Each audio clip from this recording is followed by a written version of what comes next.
love Michigan sports. Red Wings, Lions, Tigers, Pistons, Michigan State, and the list goes on. And you love beer.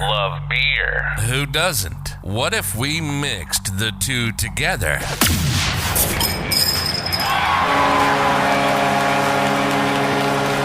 This is State of My Sports. We'll talk everything Michigan sports, like only we do, and then we'll down our fair share of beer from a local brewery, grading the beer throughout the episode. So pop a cold one on your end, and we'll get busy on ours. This is the State of My Sports. That's right, this is State of My Sports, and this is episode 121. We are back at home tonight, ready to talk about the big wins for Michigan State in Michigan. With the NFL kicking off this week, we're going to preview the Detroit Lions season, play the schedule game, and name some of the players that we're going to keep an extra close eye on. And what I want to call this a season of development. I think that's kind of, we'll get into our perspective on the season and stuff like that, but that's what I'm going to roll with for now. During our Betting Heroes segment, we're going to make some picks against the spread, and of course we will grade our Michigan beer from Siciliano's Market. If you are joining us live on YouTube, Facebook, Twitter, or Twitch, please let us know and be part of the conversation in the comments. Just really appreciate that type of feedback, and we want to know what you guys think we're right and wrong about. And if there's a guy named Kenneth Walker or not, that's right? being not talked about early on, instead of you guys letting me just kind of move on and on and on, maybe a comment will come in and correct me sooner. See, that's the key. Early is good. Exactly. Early detection. Before we jump in, I wanted to give a quick shout out to our sponsors that help keep this thing rolling and free for our listeners. The Hobbs Brewing Company and Cafe is the official brewery of State of My Sports. Siciliano's Market helps us pick out our Michigan beer for each and every episode. Mac Web Design helped us get our website up and running, and Betting Hero helps us and you get the best promos available for the sports betting world, which, I mean, NFL's kicking off, so hopefully everybody had a good week in their sporting sports betting this week, because I'm glad I didn't throw any money down, because I was 0 for 5 in our picks. Were you really? I was 0 for 5. But, oh my gosh. Kyle went 5-0, but we'll get into all that a little bit later. Wow. I'm Sam Waltart. We got Ryan Waltart, Micah Smith, John Dornboss working behind the scenes. Always appreciate that. I mean, really, I didn't know where else to kind of start other than kind of more of the national side of college football. That was probably one of the best week ones. Can we just appreciate that we're here? We've made it. Yeah. Like that was week one. We're in it. Like this, what we're going to be talking about today is all of our sports teams are included in this. Yeah. I mean, our football teams. Our football teams. So we've got both college football teams we're talking about. We've got Western Michigan we're obviously going to be talking about a little bit, but the Lions preview, we have made it. It's football season. This is like the busiest time of year for us. It's such a relief for me too, because it's like, during the summer and stuff, I have a hard time coming up with topics. Yeah. You're like, guys, why aren't you helping me? I saw that it was like National Beer Appreciation Day. I was like, good. I'm not even going to talk about that. I didn't even have to try to create a segment using the National Calendar Day. Just did. Or National What Day or whatever it is. But, I mean, I don't know. There was just so many good games. Great week ones. Some really big top 25 matchups that were at least intriguing to watch. Some of them kind of were a letdown, I thought. Bad games, yeah. I mean, still, you got some big names. I think the one that stuck out to me was Clemson, Georgia. Yeah. I mean, that was... Did you watch that? Was that 3 versus 5? Is that what it was? Yeah, 3 versus 5. I did, and I tell you what, Georgia's defense man, they fly. Unbelievable. Yeah. That is the only thing that could contend with what Alabama's putting on the field. Period, end of story. Did you see the rushing yards at the end? I didn't. No, what was it? 1 rushing yard for Clemson in the first half, and 1 rushing yard for Clemson in the second half. Holy smokes. That's insane. They're so fast. So the whole game, 0 touchdowns, or 0 offensive touchdowns. There was 2 field goals, 1 for each team, and then a defensive touchdown. The pick 6 that Georgia had off of, because what was it, a muffed punt that Clemson got the ball, I think, inside the 30 or something, and then the second play or something from scrimmage. Yeah, I mean, Clemson's defense was awesome, too. Yeah, I mean, they played great, but is that more of Georgia's offense not being good? Because that's been what they've been doing for a few years now. Yeah, it's hard to say. I mean, I don't trust the quarterback. Who's their quarterback? Is it Cohen? Is that who it is? Who? Georgia's quarterback. He's Georgia, JT Daniels. JT Daniels, yeah. Cohen's with Notre Dame, right? Yeah. But yeah, JT Daniels isn't. And Clemson's young quarterback, he just held on to the ball too long. I'm not even going to try to say his name. I don't even know how to say it. Ugorije or something? Yes, that's it. Ugalalele. Yeah, something like that. I think I nailed it the first time, but Oh. no, but I thought that was a good game. There was some more that I kind of. LSU went down to UCLA. Yeah, it was big. That was a big, and they kind of got embarrassed. In Zach a lot of ways. Charbonnet. Charbonnet had another big game. He's like their number 2 running back, but he just keeps scoring. Keeps He's on number going. 2? I think so. He got like 6 carries the first game with 3 touchdowns, and then this last game he got out carried by 4 or 5. Was it really? Starter, yeah. Man, that's crazy. Nice. Were there any games that you guys got to sit and watch that stood out to you? Obviously, other than the Michigan State games. The story for me on the weekend was Mackenzie Milton. Mm-hmm. How cool! So Florida State against Notre Dame. What, dude? That was the really end of that fun game was a to watch. rager. Yeah, it was awesome. I'm glad I was not a Notre Dame fan. I would have been sweating bullets. Yeah, I saw a Notre Dame fan at Meyer the following day, and I'm like, "You doing all right since yesterday?" He goes, "Yeah, man. It just looked dazed. Just looked beat, but, right? Just yeah, emotionally. But Mackenzie Milton, a guy who almost lost his leg over an injury, it's pretty cool. Man, he came out gunning when he had to fill in for I don't know his name. Yeah, I'm not sure.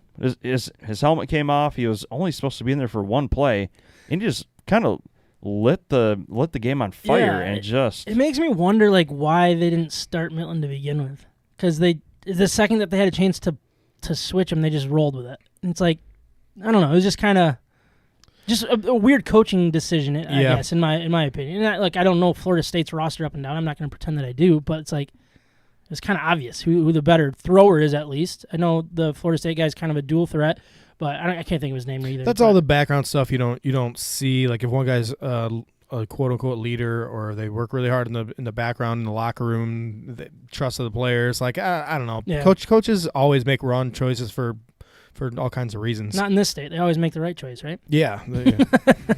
As evidenced by records recently. Yeah, exactly. Another one that I thought was interesting. So for me, I was really excited to watch UNC against Virginia Tech, because obviously I'm so sorry. What's his name? The quarterback.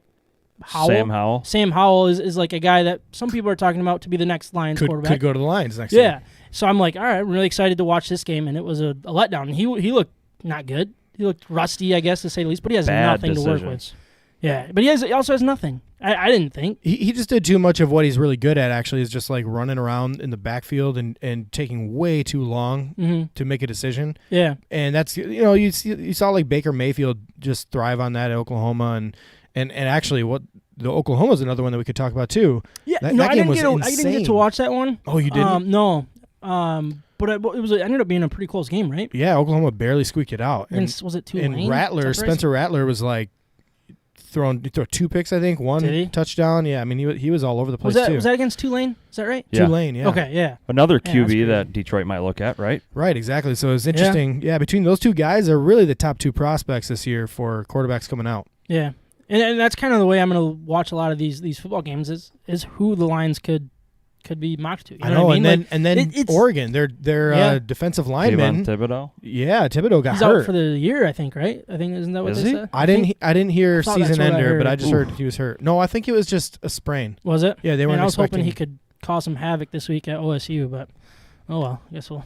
Hopefully, he won't this week. So day to day, they say ankle sprain. Anyways, let's get. So he's not out for yeah, the he year could be. He could be back. Yeah. The AP Top 25 came out. I don't want to get too much into it because obviously it's so early. I didn't get a chance to dissect it either, but Michigan and Michigan State are still out of the top 25. I thought that was interesting. I thought Michigan could have snuck in, especially with teams like Washington and a couple others falling out, but I'm not going to lose any sleep over it. No. I'm not worried about it. LSU fell all the way out of the top 25, rightfully so, in my opinion, but it's a long way to fall. What it were is. they, 13, 14? I think so, somewhere around there. I don't remember exactly, but it was somewhere in there. So we do have a couple comments so far. Colin said, classic Big Ten game between Penn State and Wisconsin. Yeah, it was one. comical, but Penn State looks real nice. That's actually really good. I forgot about that game. I didn't get a chance to watch the whole thing. I from what I saw, I didn't think either team looked that great. I think a classic Big Ten game. I think he kind of nails it right on the head there with that. I think that was kind of the point. Yeah, no, it took me a second to get there. Thanks, sorry. Sorry. No, you're good. It is time to introduce our Michigan beers for this episode, but before we do, I want to remind everyone of our partner, Siciliano's Market. They are simply the best beer store in West Michigan, located on Lake Michigan Drive, right between Grand Valley State University's main campus and downtown Grand Rapids. Wherever you live in West Michigan, it is worth the short drive for what they have to offer. Whether they know what you want or need some help from their expert staff, Siciliano's Market is the best place for that. They not only have a massive and up-to-date inventory of the best craft beers from across our great nation, they are individually priced so you can mix and match to build your own six-pack. They obviously have a great selection of craft beer. They also have specialty wines, spirits, ciders, coffee, tea, tobacco, and cigars. Siciliano's Market also has the largest selection of homebrew and winemaking supplies in West Michigan. We love that Siciliano's Market is part of the State of My Sports family, and it is who we visit to help us choose our Michigan beers for each and every episode. So please check them out and let them know that we sent you. Alrighty, so I am drinking today. I forgot what we were even doing. I'm drinking from New Holland Brewing Company, Coastal Dreams 2021. It is the milkshake IPA with pineapple and marshmallow fluff. Mikey, you actually drank this one, I think, 2 weeks ago. I did. And so far, I think this is really good. So it's just it's kind of a limited edition one, it looks like. But, man, this is really good. So they said, oh, man, this is the one that you had a hard time reading because the font was so small. Now I got to try to do it. It's a pineapple pillow fight for your taste buds. It showcases milk, sugar, and marshmallow fluff for a variety of smooth texture, while whirlpool and dry hop additions. Wow, I see what you're talking about. Of a bunch of stuff. What is that word? Salutula?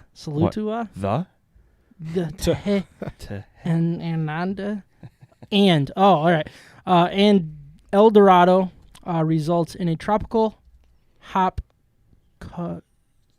euphoria.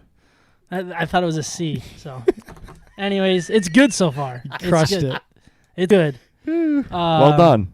But we did have a comment. Bob Karen they're drinking from Big Lake Limelight, which I actually got to take one of those home. Love those beers. Yeah, that's a really nice light drinking beer. It really is.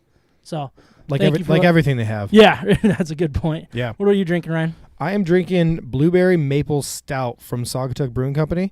It's 6.0%.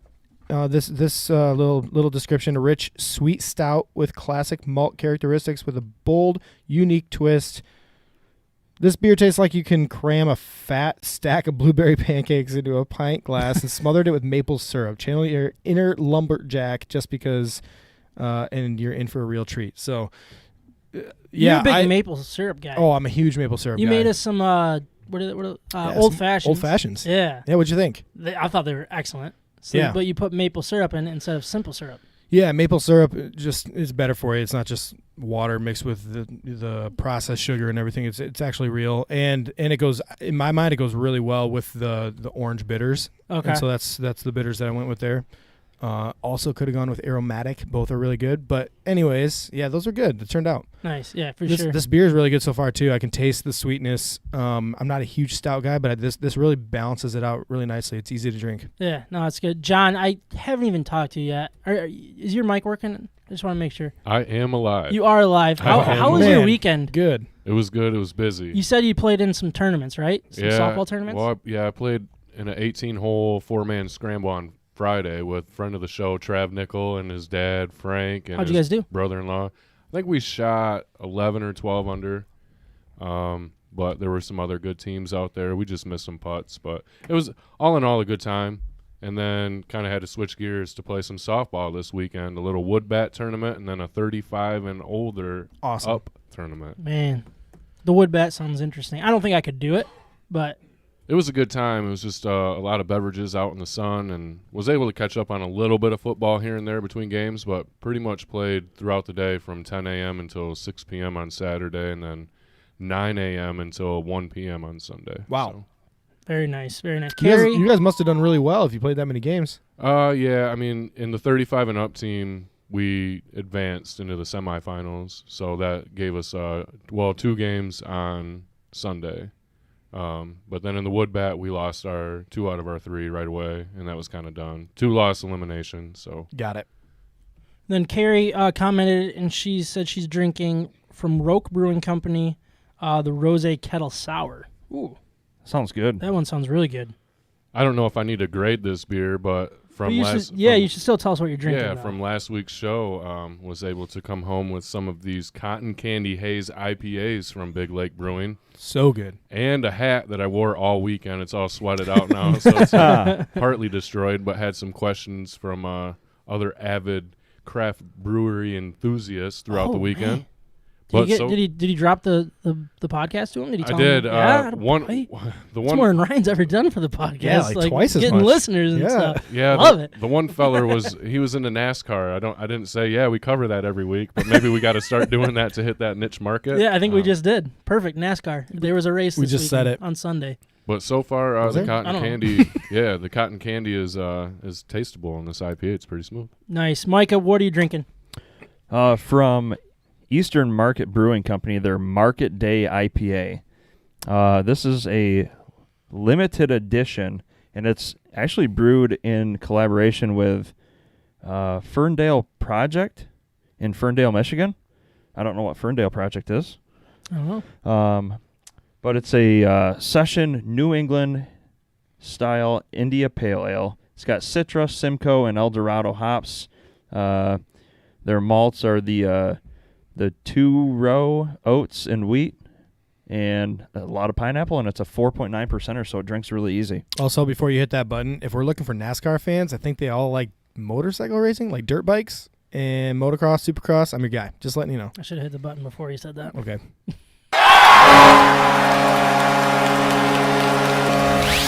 From the Red Wings to Michigan State, we're talking about it. This is State of My Sports. Michigan State had a big game against Northwestern. They ran all over them. Run. In a 38-21 victory with 326 team rushing yards and over 500 yards total. Peyton Thorne got the start at quarterback. He went 15-25 for 185 yards, a touchdown, and only one sack against. The story was something called Kenneth Walker III. I don't know if you guys have heard of him. Might be a transfer. But You see that transfer guy? he is a transfer guy that Looked pretty good, didn't a he? couple guys on this podcast knew about. They knew about it heading in. We do have another straggler coming in, Bob Karen. So there's two people there. They're drinking from Arvon Brewing Company.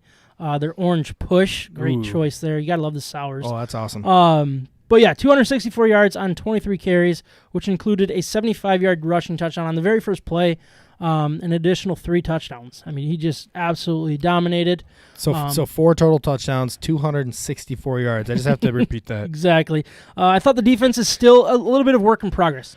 Oh, wait, hold on. I just want that to sink in. I think he doubled his career high leading into this, and he was on the watch list for a breakout. Well, for the running back of the year award, yeah. Yeah. Another funny thing is Michigan State had 0 rushing touchdowns last year. Maybe that was just from running backs, but they had 4 of them alone by Kenneth Walker. The defense was it's hard to really put a pinpoint on what they were, but the way the offense looked against them, maybe down but respected. I think Pat Fitzgerald, Northwestern defense, it was very eye-opening to me, the way that the Spartans looked. And I think here in the state of Michigan, people should be really excited about that because they might not be, contenders, but, man, they're not going to roll over in the season. And I think we underestimated them heading in. Not all of us, but, just as a group, we're a little iffy on what we were going to see from them, and it was very impressive. I think if you take last year into account and the new coaching staff and just a lot of the unknowns that we couldn't have known unless you're just an avid fan and you're following this. But even those guys, a lot of that's wishful thinking. They added 20-something transfers. I mean, you just don't exactly know what you're going to get out of these guys. But what I thought overall is these transfers looked like difference makers. And I'm talking on defense too. And so, you kind of question the defense before we get all over the offense. Let's jump into the defense because I think it is an important part of what they did and what they pulled off because Northwestern, although they're not a high-powered offense and they had some different things they had to work out, obviously, very clearly, there were some missed opportunities there. But what Michigan State did, I thought, is they had really good athletes running around the field, and it looked like they have some difference makers. And every single year we see that out of Michigan State. They have some really key guys on defense that are their leaders and difference makers. And I think it's no different this year. I thought Xavier Henderson was awesome. I thought he was all over the field. He was the true leader. The guy that's coming back and maybe the anchor of this defense. Cornerback. Oh, he's a corner. Okay. Oh, he's a safety, but he lines up in the nickel quite a bit. Okay. So Quavarius Couch. Quavarius? What is it? Quavarius Crouch. There you go. I just got tongue tied right there. I still am. Sorry. Yeah, but he's number 6, linebacker. He looks so athletic, and he's actually not as big as I thought. Like, I've seen some tape in the Michigan green. He actually looks more like a big, strong safety rather than a linebacker. Yeah. Yep. Yeah, 230 pounds. So yeah, 230 pounds. So yeah, but not like he's a kind of a tall, athletic. 230 pounds. He's not just like a short, stocky guy running around the field. So I actually think that plays really well into what they want to do, cover a lot of ground. So we got a comment. Sorry, go ahead. Go for it. Was that you? Who said that? Yeah. Was that you? Yeah, I was gonna read the same. Oh, go for it. No, go for it. Colin, he said MSU looked more prepared and showed a level of physicality I haven't seen in a while. Transfers were being overlooked, and he thinks that he'll put some teams on upset alert this season. No, I completely agree. And absolutely. I think one word that I heard today was competent. And I thought that was a little offensive in a lot of ways, but it made sense. Cohesive? And what do you mean? Like they have a vision, and they were actually sticking to it. It wasn't a bunch of rogue players just playing football. They were competent of what the vision was and what the scheme was. And what Mel Tucker and his staff wanted, they stuck to it, and they delivered to it. So I don't know if competent was the right word, but it was. It sounded good in the moment. Competent's the perfect word if you're comparing to last year. Yeah. Well, even the year before, I think under D'Antonio. Yeah, and that's a big difference. It really is. I think I don't want to underplay or undersell, I guess, how big of a game this is. This is a Big Ten matchup against a foe. Northwestern won last year their division. Yeah. Yep. So this is a big game for them. Game 1 on the road, like everything is against them with all the transfers and all. And Colin said it best. They looked prepared, and that was a great way of putting it. Yeah. I think defensively there were still some. Nothing that they're not gonna walk in and dominate a football game. I'm a little worried about Ronald Williams and his role long term in this defense, cornerback. Okay. He looked slower than some of the wide receivers. Now he was against some of their best athletes, but he got beat. He got just run right by 2 or 3 different times. Yeah, I just thought there was a couple times that their defense it almost looked like Northwestern shot themselves in the foot more than Michigan State stopped them. They went for it pretty early in the game on 4th down. They made the stop. Give them all the credit in the world, but those are the type of decisions that can change the feel of a game. If there were 3 more points, what is the feel any different? You know what I mean? There was, I think it was the first drive. Was there a turnover or something? Well, there's a missed field goal. A missed field goal. That's another one. Yeah. So right by I think a mile. Yeah, something like that. 2 miles. Yeah. 2. Yeah. So those are little things that are defensive wins, but at the same time, you can't rely on that. You can't depend on that. And with 21 points scored, if those 6 points are on the board, it's a different feel. Still don't want to underestimate, but that's my biggest concern. What's left of what we've seen in game 1. The best part about it though is those are defensive wins, like what you're saying, but it's also week 1. Mm-hmm. So they're building confidence as they go. They're now buying in more and more to what the coaching staff wanted them to do. I think it's going to pay dividends later on in the season. These wins early on in game 1, I think it's going to pay off in week 5, 6, and 7. Yeah, and another listener said that MSU looked ready, agreeing with Colin, and it does give fans hope. Yeah, I think 100%. Legitimate hope, and I think that's really important. I think the offensive side of the ball, we'll jump over to that side. Yeah, let's do it. I mean, you got to start with Kenneth Walker III, right? What a game. 264, 4 touchdowns. I mean, just incredible numbers. And that is a type of player that you have to game plan against. And Michigan State has not had that in who knows how long. That's really important, I think, to this offense because let's say you go into Youngstown State here and you do the same thing. You run all over them. You pound the ball. You're going into that Miami matchup, people not understanding the weapons that you have at wide receiver. Nobody stood out at wide receiver, but we all know that they're good. And we all know the way that Peyton Thorne, I don't want to get into too quick, the way he controlled that offense, If they can get people to start focusing on that running game like they have to do now with Kenneth Walker, look out, because they have weapons on the outside and a competent running back or quarterback that can make those throws and make the right play. I think, but what are you gonna say? Give kudos to the offensive line. You don't have an offensive line. You don't have a guy that runs like that. Yeah, that's a really good point too. Now listen, that's not a knock against Walker, but the offensive line played a big part. They played well all game long. It wasn't even merely questionable in my opinion. I think hats off to the coaching staff. They fed the beast and they just kept going. They were consistent with it. They said, this is your team. This is your role. We want you to dominate. This is your game, right? Yes, they set the tone early. Yeah. And they kept going. He had 23 carries when the next closest running back had 5. That's a big difference. Yeah, that's just giving him a rest. That's all that is. And so I hats off to the coaching staff again. They kept going. And then yes, offensive line, but I think Kenneth Walker looks different. Like when he was running, doesn't he just look athletic? Doesn't he look like he should be playing in the SEC? He does. He does. You know what I mean? He looks like he's looking for the 75-yard run jersey or something like that. Yeah. You know what I mean? Yeah. It's crazy. He looks like he's looking for the big one. Yeah. Anytime he can get it, and he can break tackles. He can go around people. He just looks dynamic. Yeah. So what'd you think about Peyton Thorne? He got the nod. He didn't have to do a whole lot. I thought he looked poised, and I thought he ran the offense and he made the right decisions. Ryan, what did the eye test tell you with him? I loved the fact. So last week, preparing for this week, we talked about the quarterback battle. There was the transfer coming in who with more experience. So I didn't really like his throwing motion or anything like that. But Peyton Thorne is the younger guy that maybe it'd be good to give him some time to get familiar with the offense, build trust, confidence with his teammates and all that. And the fact that he got the start over the transfer with experience means that the coaching staff saw what they needed to see in practice, in the scrimmages, to have that confidence. He had already taken over the team. It was his team, and that's exactly the way it looked on the field. I thought his decision-making was great, and he shined when he got out of the pocket, and then he could make decisions down the field.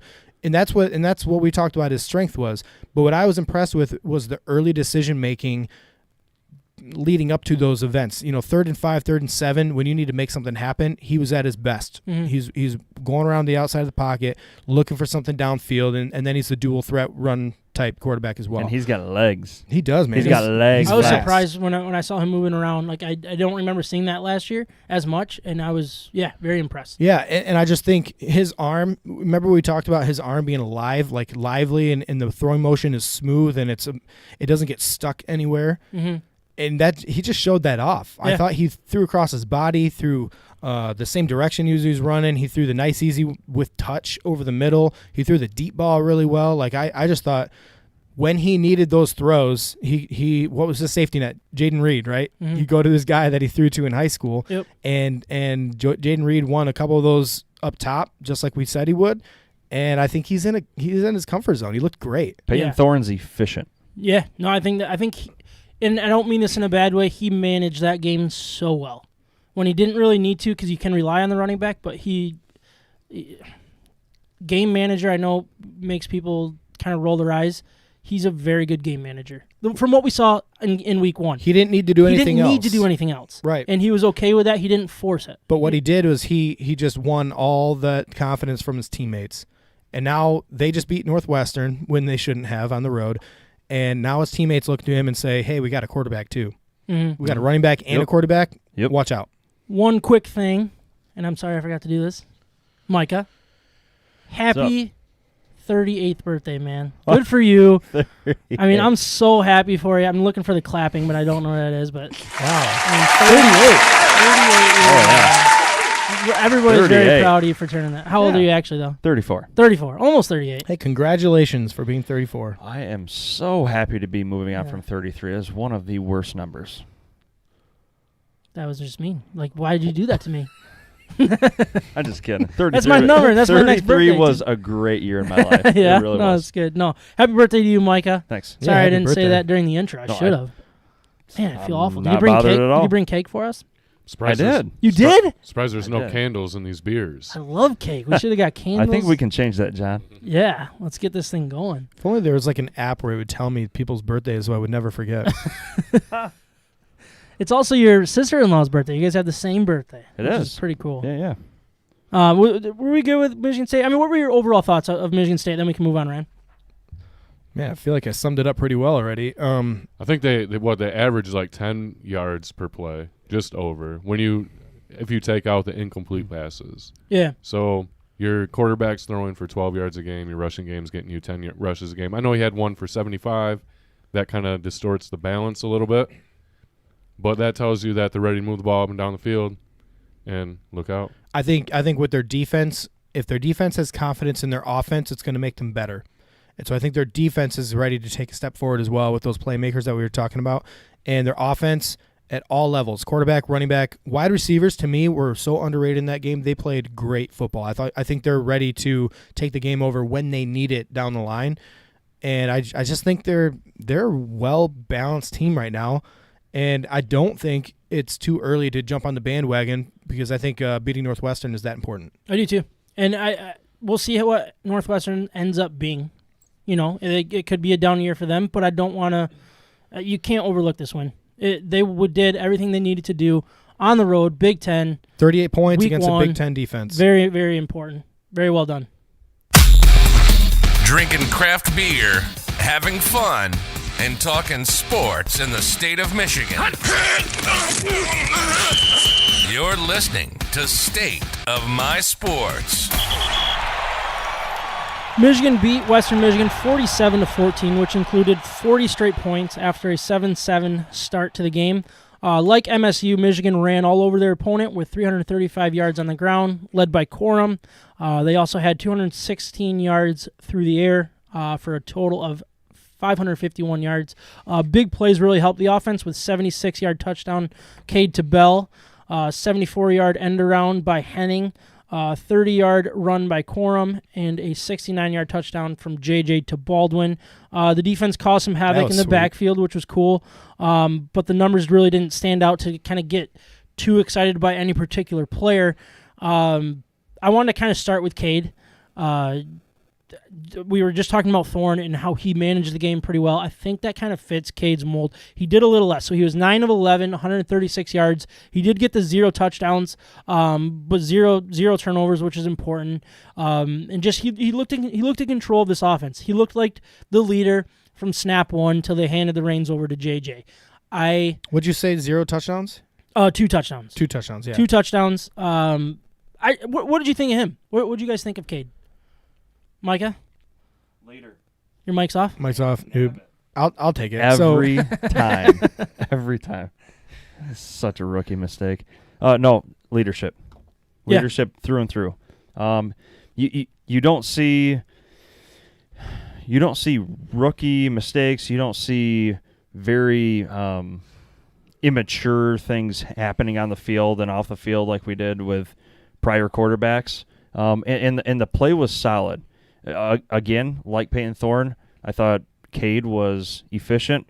He was solid. He was very composed in the pocket, threw well, made good decisions. That's my opinion on him. It reminded me a lot of Michael Scott. The keep it simple, stupid. Wasn't that his saying or something like that? Yeah. I think it was Michael Scott from The Office. And that's exactly what I think he did. I think that's exactly what Cade did, and that's rare for a Michigan quarterback. We haven't seen that in a few years. He's a huge fan of Michael Scott. Yeah? Is he a big Office guy? I don't know. Oh, you're just, I trying to make you feel good. Gotcha. Thanks, man. Ryan, what do you think? Yeah, I thought both of what you said is right. He looked confident. He looked ready to go. He made the right decision. He did not force the ball downfield, which I can really appreciate in this kind of a game where you want to get out, you want to be flashy, and their first drive was, 11 plays for a touchdown? So they methodically walked the ball down the field. Now, somebody could look at that and say, well, against Western Michigan, why are we getting to third downs every single part of the drive? Yep. But the fact is they converted those when they needed them most, and that is just such a confidence builder for a quarterback to do his job, to get the team down the field when they need it most, time after time after time, to go out and score in their first possession. That did happen because of stagnant play calling. It did. Out of the gate. They were running the ball on first down and second down, and then it was 3rd and 5 or 3rd and 6 or 3rd and 4, and then he had to do something. But what I liked is that when he converted those, his confidence started to grow.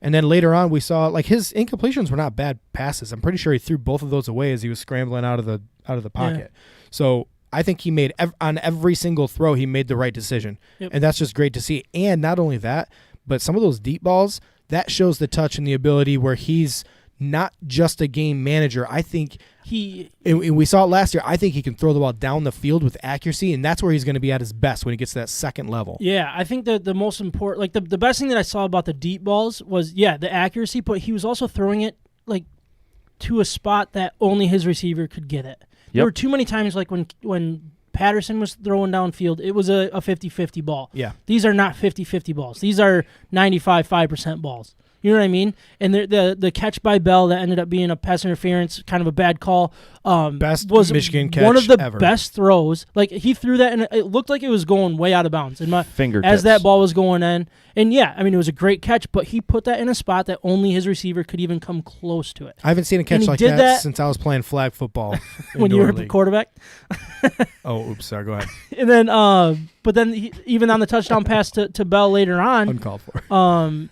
It was a great throw. Yeah, it was a little underthrown, but it's still like he threw it to the perfect spot to that the defender had no shot at even making a play or let alone getting his hands on the ball. You know what I mean? Well, that and he knows his receiver can make a play. Yep. So what he didn't do is throw it beyond him, and we've seen that so many times. Joe Milton last year, every single throw was beyond his wide receivers. Zero touch. There were so many receivers open for touchdowns, just like what we saw at Ronnie Bell in that one play last year that were not converted. Mm-hmm. And this year, that's what I saw. Both of them, they gave him a chance. And I think, again, I go back to last year, we saw such a difference when he got in the game. He was throwing the ball 15 yards down the field with accuracy. I think that's where he's at his best. So what we saw in this game was not just that. He managed the game, made good decisions, and those short passes, he's money. He's going to make the right decision short. So I think check the box. I don't care what defense you're going to play against. He looked calm, cool, and collected, and now he can make those second-level throws when it's needed. He seemed to have a lot of time, which will give that type of quarterback, the confidence that he needs. We'll see what kind of, like, the first time he's under pressure, we'll see what happens. I'm not going to say he's as good an athlete as Peyton Thorne, but he can move. He can move around the pocket. He can get himself open, and we've seen it. He can move his legs. But I also think he would have a little more arm talent than Thorne would as well. You know what I mean? He kind of, in my opinion, we'll see. I'm not hating on Thorne. I'm just saying like where the legs kind of go up for Thorne, the arm goes up a little bit for Cade. I think Cade's strength is his accuracy. I think he can put the ball where he wants it when he wants to do it. His arm talent is not as good as Peyton Thorne's. I think Peyton Thorne has an electric ball out of his hand. But that's not Cade's game. Cade can throw the ball down the field. I'm not saying he has a bad arm. I think he actually has a really good arm. But his talent is to get the ball over the linebackers and in front of the safeties, and that is a skill that is very difficult to pin down. A couple balls got knocked down onto the line. Is that concerning for you guys? I was going to bring that up. In some concern is his vision so focused downfield that he doesn't even see the guy 10 feet in front of him? I mean, what do you think? I think it's a learning curve. I think there's something to be said for Western Michigan's preparation, saying, hey, we have a shorter quarterback. Get your hands up. Be ready. If you're not at the quarterback, then throw your hands out. That was good on those defensive linemen, but that's also something that he's going to have to grow from or learn from and grow on, and I think he will do that as the season progresses. I don't think it's time to worry about that at this point. All right. We do have a comment. Michigan was very encouraging. They had a plan and stuck with it, and the defense really did look well. So I agree with that. I think the defense wasn't crazy good by any means, but they created havoc, which is important. They weren't sexy. Yeah. But they got it done. Yeah. Man, I thought they had some sexy players out there. Oh, but yeah, we'll get to that. Yeah, real quick, I did want to touch on Corum. Let's get into Corum. He didn't get the start, but was the guy. I mean, he had 11-yard run. Oh. Yep. With 11 yards. Did he have other? Holy smokes. He had another yard, I would assume. I think he had more than 11. Wait. On 14 carries. What are you trying to look up? What's 11 yards, son? He had 11 yards, son. Son. He had 11 yards. So he had 111 yards 111, on thank 14 you. carries. On 14 carries and a touchdown. And a receiving touchdown. He did. Oh, I missed that. Thank you for pointing that out. It was the first touchdown That's of the game. right. You're right, yeah. What do you guys think of him? It's absolute stud. Yeah. This is the dude I was so excited about going into the season, and he showed it. I love Hassan Haskins. Haskins is still a great running back. It's a dynamic duo, those two. But this game, Blake just outshined everyone as far as athleticism and the way he played the game in his respective position. Blake just tore it up. Yeah, he really did. What's his nickname? What's the nickname the team has for him? I don't know. It's something like Mighty Mouse or something like that. Like Yeah, it was like a superhero kind of thing. He looked exactly like that. Like the way he moved through the hole, he is so fast. He's electric. Did you guys see his touchdown run where he honestly, like if you watch the replay of that, he was going directly towards an unblocked defensive lineman, looking right at him and running right at him, and then he just kind of like moved to the left. Is that the one that he kind of turned his hips Yes. ever so slightly and just made him look like a fool? If you watch that in slow motion, you can see his eyes looking right at the guy. He ran towards him so that he didn't know what to do, and they just ran right around him. Like it was no big deal at all. He has all the confidence in the world. I think he is the most dynamic electric player on the offense, and they got him involved in the perfect ways. Get him involved passing, get him involved in the run game, move him all over the field. You saw the kickoff return. Like this guy was the difference maker when the offense went a little stagnant. One thing that and you guys can tell me I'm wrong because I have a hard time like looking at what I saw. So I want to go back to kind of the mix of Haskins and Corum. For me, it's like I look at Haskins as they were trying to pound it. You know what I mean? He's more of the pound it guy, right? Like the guy that they're going to hand the ball to more inside the tackles, in where Corum's going to fall into, I don't want to say gimmicky run scheme. Is that right? Is that the right word or not? Like, but like I guess my concern for what Michigan did is I didn't think when they were early on, at least when they were trying to pound the ball, first couple drives, really try to pound it with Haskins, they weren't able to get anything going. They weren't able to get into that second level of the defense. Is that concerning to you guys? And I kind of went around, like, it's not a Corum Haskins thing, more of an offensive line, but also, like, if that's not going to work with Haskins, like, that if they're going to keep forcing that, that's what I'm a little concerned about. It's not concerning. It's definitely more concerning about the play calling, because if they're going to use Haskins as, for lack of a better term, like a pawn, and then send Corum in there to start getting things done and start opening things up, you don't want to use Haskins like that. You want to complement these running backs, like 1-2 punches. It's kind of really what you want to see, but really it's not concerning as far as players go, because you have a deep running back room.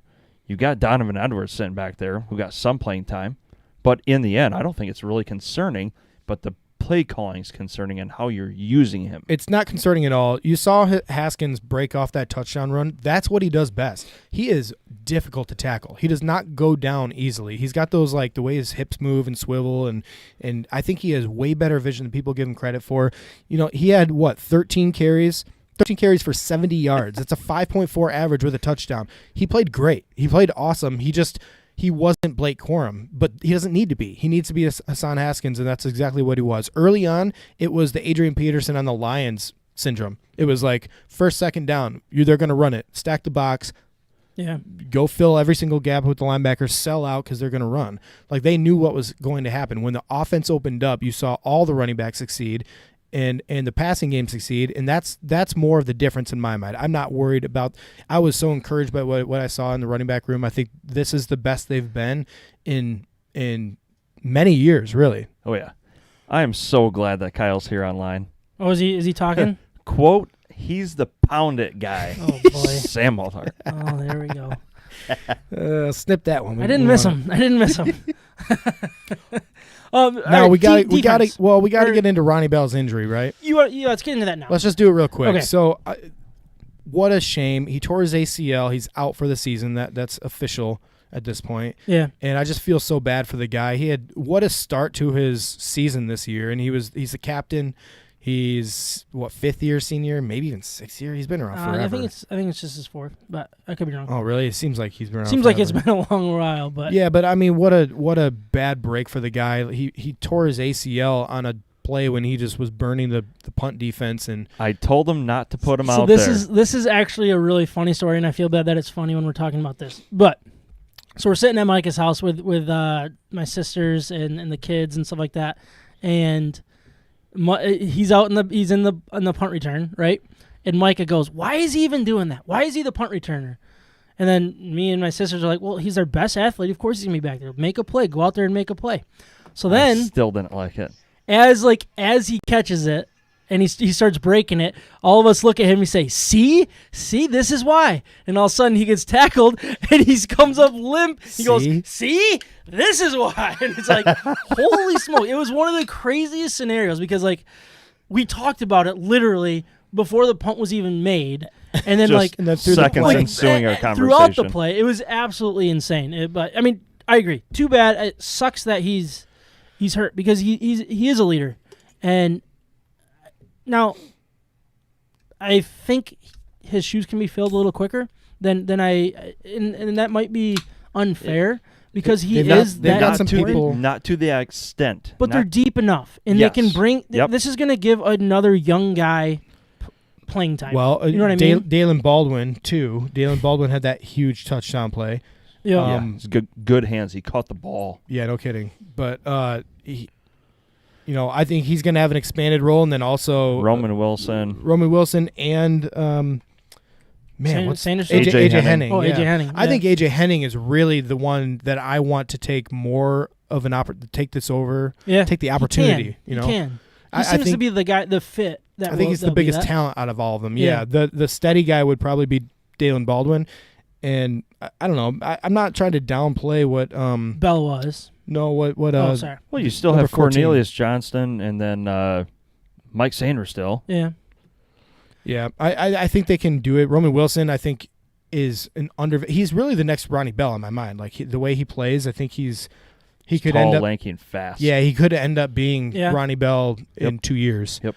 So I think they have some people that can fill the shoes, not to the extent, not with the leadership, not with the seniority and all that kind of stuff, the team captain aspect to it, but it's a more talented group than I think people give credit for. Yeah, so it sucks losing them, but there's an opportunity for someone to come in and really take advantage of it. Yep.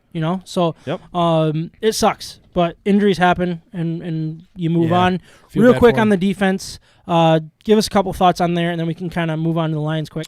I saw Daxton Hill get the start at cornerback, nickel cornerback, and that was awesome to see. I'm so glad they're using him in an athletic role like that. Dude, it was unreal. And he was all over the all field. Over. He was a part of every play. It He seemed was like. breaking off when he needed to break off, and he was joining in and tackling when he in the backfield and just everywhere. Absolutely, he was blitzing.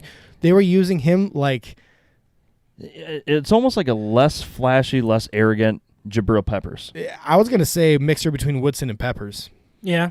Like the way that Woodson used to go and blitz whenever he wanted and jump all over the field and kind of be maybe a shutdown guy sometimes, but also just go wherever he wanted, just like Peppers did. Yeah, it looks like he has more freedom on the field, which is weird if you're playing cornerback because you are locked in, but he has such a vision, and it looks like his eyes are in the backfield more than last year. Yeah. And he's not reacting to his player in front of him, but he's reacting to the play in front of him. Kid was hot on the ball. He was. No, he was all over. It was awesome to see. You saw the speed. It was finally. That's the way I looked at it. It's like, yeah, he didn't have an interception, pick six, or anything that gets you the national attention. Right. When you sit and watch a game, every single play, you're like, he's winning his play. I don't want to say our best defender, but he's right up there. He played a sound game. That's what he did. Yep. Hutchinson as well. But the guy who took over for Daxton Hill, R.J. Moten.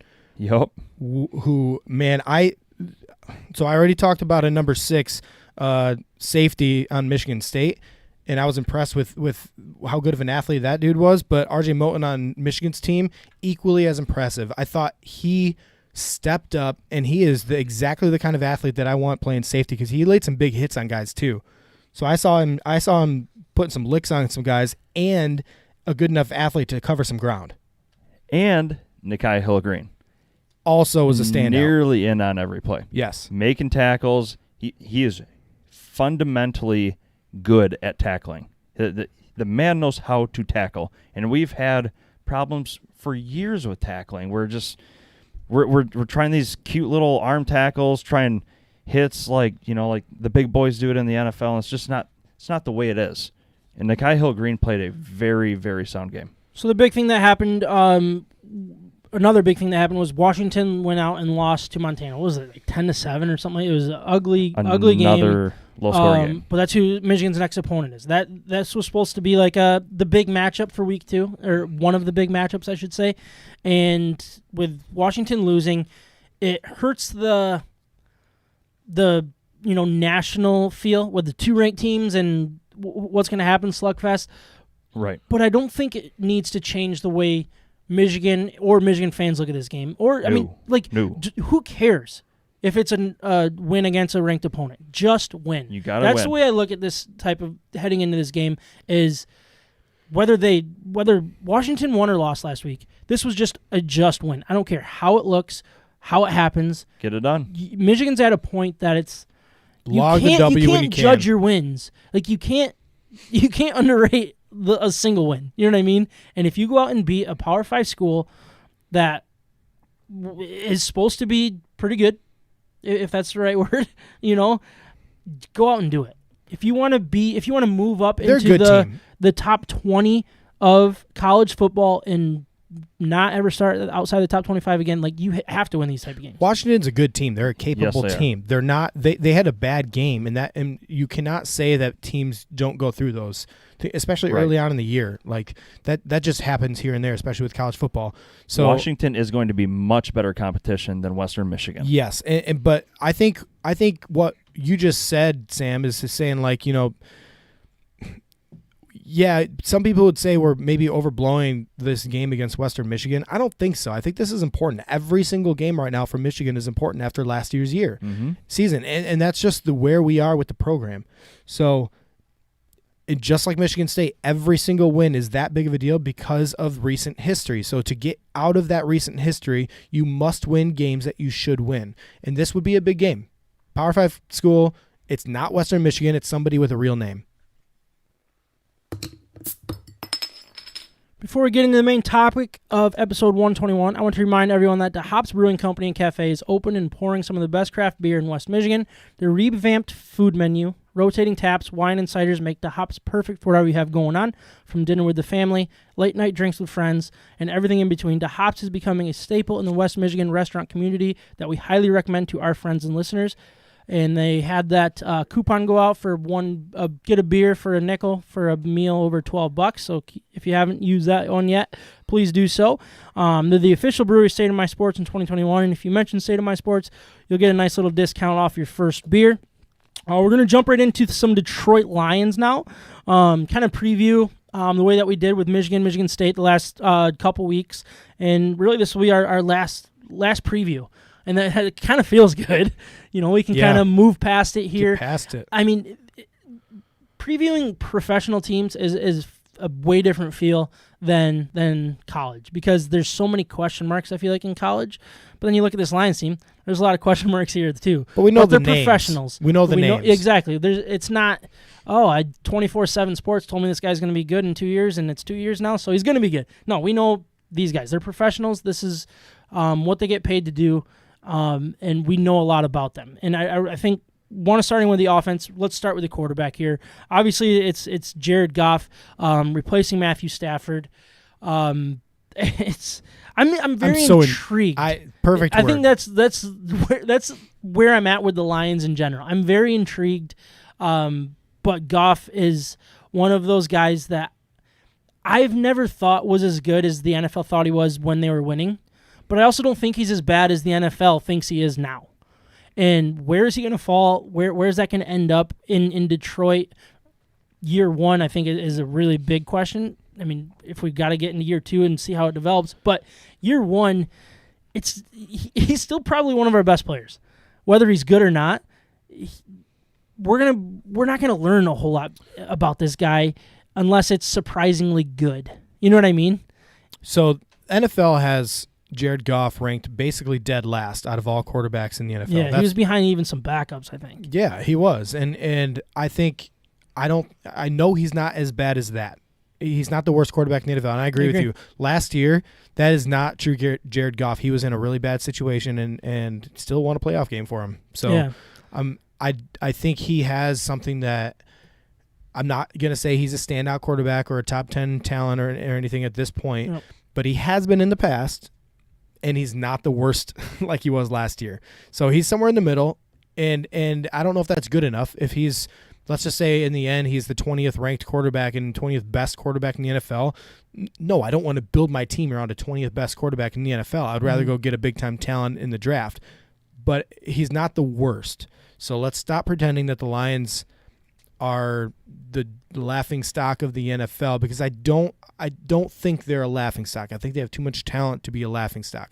They might be a bottom third tier offense at the end of the year, but this is one of those moments, I think, for Jared Goff where he can say, screw all of you. Yeah. I'm going to prove you wrong, and wait and see what I do. And if that can happen, man, that's why it's so intriguing, because I would love to see that. I would love to see him prove people wrong. And what if he ends up being a top 10 talent? What if he says, hey, I was the first overall pick. I signed this big contract literally 2 or 3 years ago and was a Super Bowl contending quarterback 3-4 years ago. Mm-hmm. And I'm not that far removed from it. I was just in a bad situation where I hated my coaching staff and they hated me, and we just didn't get along. And now I'm in a good situation where I like the people that I'm around and I have a better attitude about it. That's possible. It's possible. I don't want to say that that's the case, and I don't think you want to say that either. No, I'm not. Because I'm just throwing stuff out there. Yeah, but I mean, if you can make it to a Super Bowl, you're not awful. Well, right? Rex Grossman was awful. That's a good point. So he made it. But like one thing that Joe I Flacco think was awful. with Flacco Goff Joe. is Cam Newton. Yeah, that's a Well, great he was point. really good We at could the just name a whole bunch of them. Yeah. Kaepernick. like every year. Yeah. Eli Manning. Multiple Let's times. just keep going. Trent Dilfer. And you Was know it- what? I'll take any one of those for What a a- Super Bowl winning team. What a last name, Dilfer. Aaron Rodgers, I think, made it to one Super Bowl. Man, that's weird. Only Yeah. one? Here we go. But no, I think it'll be interesting to see. Like, this is I think his first opportunity to be a leader, too. If he wants to be. I think they voted him team captain, which is cool. But like, in a lot of ways, it feels like they're letting the reins off of this guy, but it's just in a different jersey. You know what I mean? Like, he's coming into Detroit to be Stafford's replacement for now, and man, that chip on the shoulder of the way he was treated the last year and a half in St. Louis, or not, sorry, holy smoke, St. Louis? That's Yeah. a throwback. Yeah, St. Louis. Los Angeles, Greatest show on and under that Sean McVay's shadow, because even when they were making the playoffs and doing what they did, He it was wasn't getting the it was credit. about Sean McVay. Yep, It he was wasn't all getting about the Sean credit. McVay. And look, I think he's a good coach, so I don't want to underestimate Yeah, but that. why was he the worst at dealing with Jared Goff last year? Why was he the worst at managing his quarterback the year before that? So he gets none of the blame. Yep. McVay doesn't get any blame. Who gets all the blame? It's the quarterback. Quarterback. Yeah. Yeah, it's Jared Goff. He gets blamed for all of it, but he doesn't get any of the riches, I guess, the Yeah. praise. The more that, so it's going to take me a while. I'm still not over the Stafford moving on thing. I'm not going to get into that right now. But the more I look at bringing in Goff and not drafting Stafford's replacement seems like one of the best moves I've ever even seen. Because like if you drafted your the replacement of Stafford and he was young, you're going to have the fans divided, because the fans were divided in a lot of ways with Stafford. The haters hated, the lovers loved. And if you drafted his replacement, they would just switch sides. The haters would hate the new guy just because he's not Stafford, and the lovers would love the new guy just because he's not Stafford. That's not a good way to do this. Goff can come in and be like, all the fans are just kind of like, okay, like, let's see. And if he can win this fan base over, everybody will be on board. And it's not going to be split. Well, because what's not split is the trade. The trade's obvious. Because Matthew Stafford demanded a trade. He didn't want to be here anymore, so they traded him. We got 2 first-round picks out of it, third-round pick, and you know the whole story. Yep. It was a good trade for the Lions. And now we're saying we also did not draft the next guy, like what you're saying. So that gives more confidence and shows a little bit more of an opportunity to Jared Goff. So it's his to take. I mean, it is all up to him on how this season goes, and I think that's why it's so fun to watch, because he could be playing for his next contract after this big one expires, and who knows? He could be like a Fitzmagic where he gets better with age and with a beard. He could grow a beard. I'd love for if he grew a beard. That'd be nice. We do have a comment here from Bob Karen. They're heading to bed. They're older than us, at least, not too old. But they did want to get their beer grade in there. They got a 7.2 for the lime from Big Lake, the Limelight, and then an 8.4 for the Orange Push from Arvon Brewing. They like the orange. Yeah, it's a very good score. Thank you guys for throwing your scores out there. Put them right to bed. So one thing with Goff is I feel like Goff. Okay. I do want to create it into the offensive line. I think that's a big key to Goff's success, let alone the offensive success. It's a work in progress, it sounds like, with Sewell, but even without Sewell last year, they were decent enough. They're going to be an upgraded offensive line, I believe, with Jonah Jackson a year under his belt. Frank Ragnow is a complete stud. Vaitai hopefully has a nice bounce back year. And then I'm comfortable with Taylor Decker at left tackle. I think he's top 8, top 10. Oh, he's a really top good guy. tackle. Very sound and doesn't get noticed. And that's what a left tackle shouldn't do. Just don't get noticed. And Logan Stenberg had a great preseason and a great camp, and the coaching staff seems to love him. As a potential fill-in for Vaitai if he doesn't step up? Is that what you're thinking? He might be the starting right guard coming week 1. Logan Stenberg. That would be great to see. Yeah. That would be awesome. But really, I think Goff, he was proven to be good out of the play action and short throws out of the play action in Los Angeles. If he can have time, if you can develop a running game with this offensive line getting the push that we hope that they can, they are so important to knowing what Goff could be. You know what I mean? And I don't know. Do you have any thoughts on the offensive line real quick? Or? Yeah, I mean, I think if Sewell, I think the more he plays, the more he's going to get comfortable. What I think is the potential risk is his mindset. If he keeps getting beat on a regular basis like we saw in the preseason, week 1. Oh. I mean, that could be something that gets in his head. If you watch when he gets beat, he is not getting beat because he's not athletic enough. He jumps out. He is so quick. He gets to the spot early.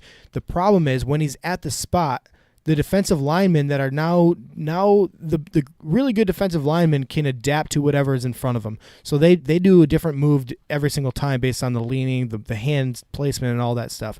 And that's what you saw. He got beat by a little fake inside, and then he got beat around, or he got moved to the right side, got punched in the right shoulder, moved him to the wrong side, and then went around. Or he got beat around a couple of times, so he jumped outside and the guys just cut inside. So they were playing mind games with him. Mm-hmm. It was not a physical ability. It was not a strength issue. It was all about technique, and I think because he's on the right side, I think he's still learning that technique. Development, right? Isn't that what we said at the beginning of this this conversation is the development year. Just let it play out. Mm-hmm. Listen, you want to go to the postseason. I get it. In the end, you're probably not going to go to the postseason. Just focus on player development and prep for the next 2 to 4 years. Don't worry about it. So what if he has a mediocre or subpar year? Yeah, it's just Jared Goff that's going to get hit. He's replaceable. Yeah. It's not a rookie. Hopefully, right. We'll move into some weapons, starting with the running back room. I think it's very intriguing as well. Swift is either going to have a breakout year, or I feel like it could be another missed second-round pick, another wasted second-round pick. And I don't want to put that much pressure on him because he is still young. It's still in the year 2, right? But I need to see something. You know what I mean? I need health. I need to see some kind of fire. And it's probably not fair of me to think that he's going to be at every down back yet. I don't think he has to be with Jamal Williams either. I don't want him to be. I don't want to put that pressure on his body at this point. He hasn't been healthy. Just stay healthy for a while. So I think he's intriguing, though, because he has the ability to. I think we've seen the flashes. Oh, yeah. He's dynamic. For what he can do. And I don't know. I think the running back room in general, getting rid of Carrion, getting rid of AP, and letting it be Swift and Jamal Williams, I love that tandem right there. I think Jamal Williams is the key here because he's the safety net. He is the guy who will be consistent, and he's got the attitude for it. He just brings so much energy to the team and fun energy to the team. So he is a guy that the Lions will be able to rely on. Third down, he can do it all. He can pass block. He can do anything he needs to. He can be the bell cow if we need him. I think one guy we're not bringing up right now is Jamar Jefferson, who was our 7th round or 6th round pick that we actually traded up to get him. The team loved him coming out of college, and I think he's only shown really good things so far through preseason. He's steady. So if there is an injury, watch out for Jamar Jefferson. What kind of running back is he? He's not an extreme athlete. I would actually say he's kind of like Hassan Haskins, actually. He just plays a good brand of football. He's not easy to tackle. He moves his hips around. He breaks arm tackles. He has really good vision. The coaching staff just raves about his vision and getting to the right hole at the right time. And I think he's just all running back. He's not going to stand out in the combine, and that's where he lost a lot of his value because he's not that fast. He doesn't bench press that much, but overall, he's just a better running back than most running backs. I feel like those type of things are so overrated in a running back because it's all about vision and the way you can see the field and the way you are confident in your running. Yes, and that's exactly what he was. Confident, and he could see the field. I hope he is. Real quick, going back to Jamal Williams, Mike, obviously being a Packer fan, I didn't watch him nearly as much as you, obviously, and I don't know much about him. I know he's a powerful guy, but can he catch the ball out of the backfield? Oh, yeah. So he can do it all type thing, but he doesn't have to do it all. Is that a fair look? For those of you who don't know, he is a do it all running back, and he's basically like maybe like a poor man Aaron Jones. He is really, really good. You will like him. He is super dynamic. He's got good hands. I don't know what his numbers are like, yards after catch, but he can get upfield, and he is good. I am excited about him, and I think he's perfect for what this locker room needs right now in the moment. And it's not another young guy like Carrion was with Swift. It's a veteran-ish guy. And his attitude and personality, like Ryan said, is almost unparalleled. He's so incredibly positive. It's almost unheard of. What a good guy. I've just seen a few videos of him, and he's just always has a big smile. But Swift, to just put a bow on this whole thing, I think Swift has the ability to be like a Saquon Barkley type of running back. Maybe not an 80-yard explosion threat like Saquon Barkley is at any given moment, but I think he has that kind of hole hitting ability and explosive ability, or in one cut miss type of guy.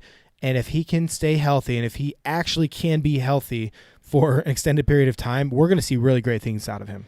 Sam likes him enough. He drafted him. Did I? Swift.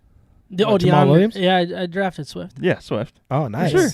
It's worth it. Yeah. Worth a shot. Yeah, he's healthy. He's playing. He's playing week 1. That's a win. There you go. That's a win.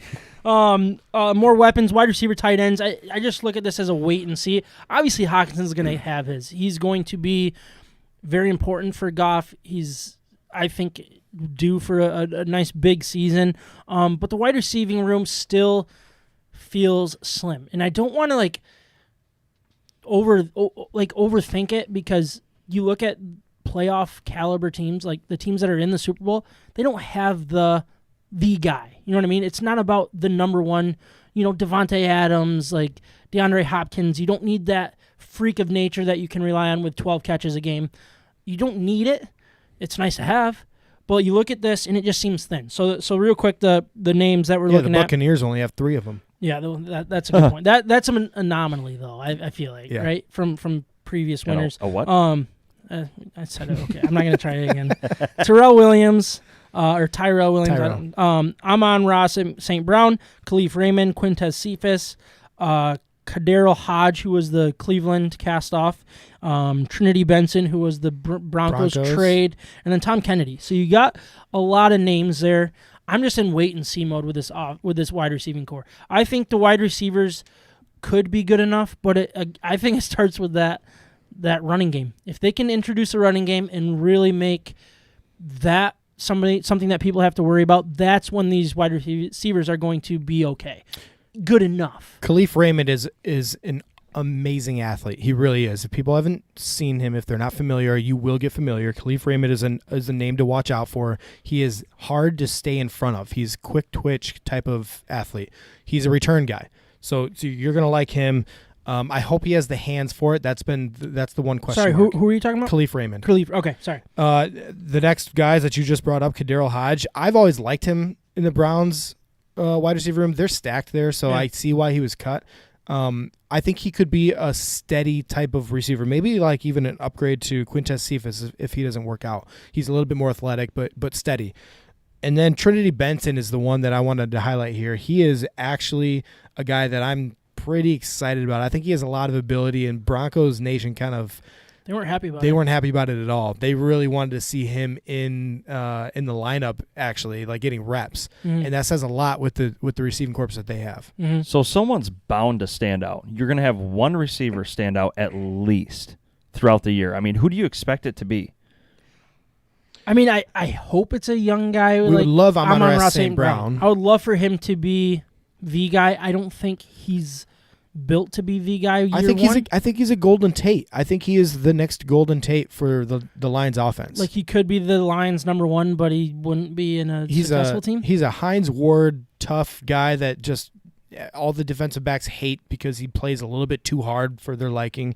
But then he's also like a scrappy offensive guy, like a Golden Tate. I think he could beat him deep. He could beat him short. He's going to give what the defense gives him. But I think I'm expecting Khalif Raymond to take a big step forward. I would love for him to be a mainstay in this offense. I think he could be. And the worst case scenario, but also best case scenario here, I know it's a weird way to put it, is that a guy like Tyrell Williams and Quintez Cephas are either not on the roster or just not getting playing time mid-season. And the other guys jumped in and passed him.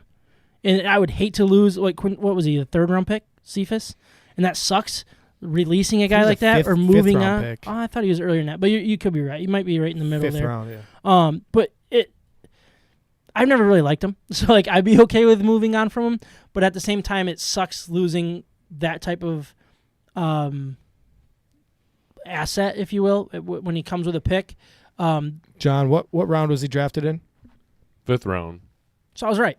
What year? Let's pretend. This is year 2, I think, for him. 2020 vision. Yeah, out of Wisconsin. You got to give him some time. I think so too, but I would also love for one of these other guys to say no. You don't get more time. The point is, that would make me. We're not sold on any of them. That's the definition of competition. Yeah, and that's absolutely. That's a thing that we have here, and I think Trinity Benson could be a guy that kind of jumps in.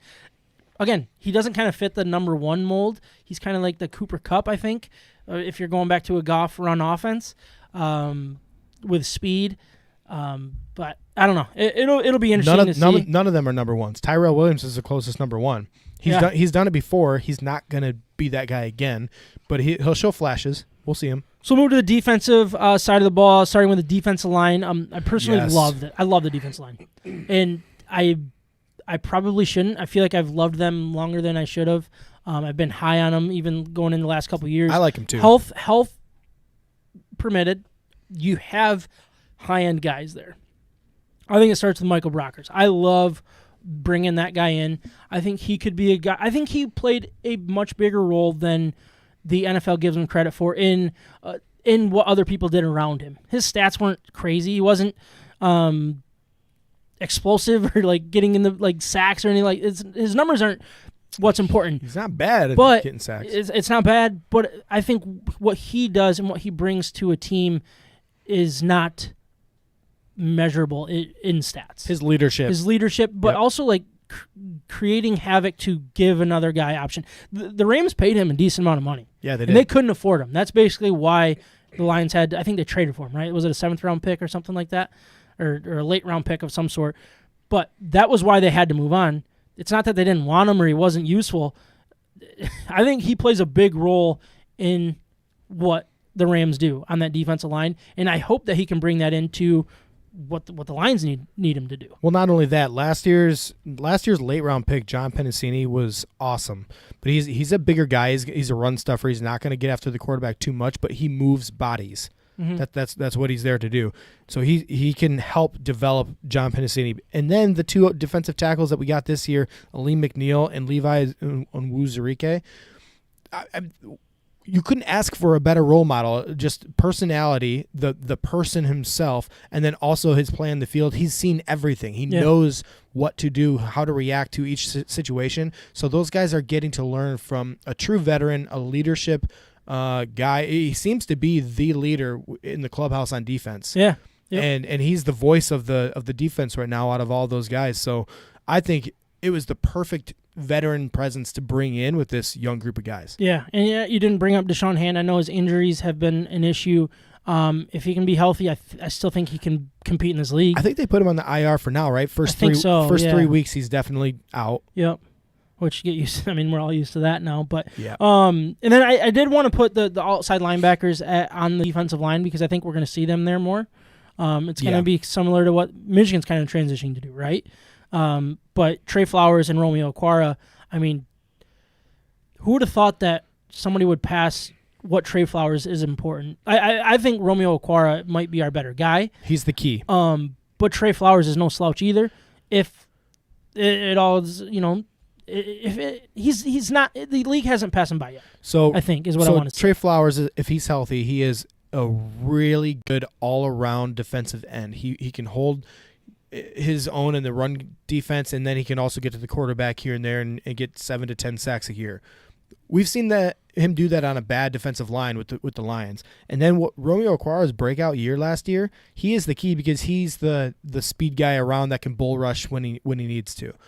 So that's the guy that the defense has to plan for to beat the tackle around the edge. So the way I want to picture this is our ends, outside linebackers, are going to go more wide to force the quarterback to step up more, and that's where Michael Brockers, Onwuzurike, Nick Williams will kind of cause havoc that we haven't seen before. Is that fair to say?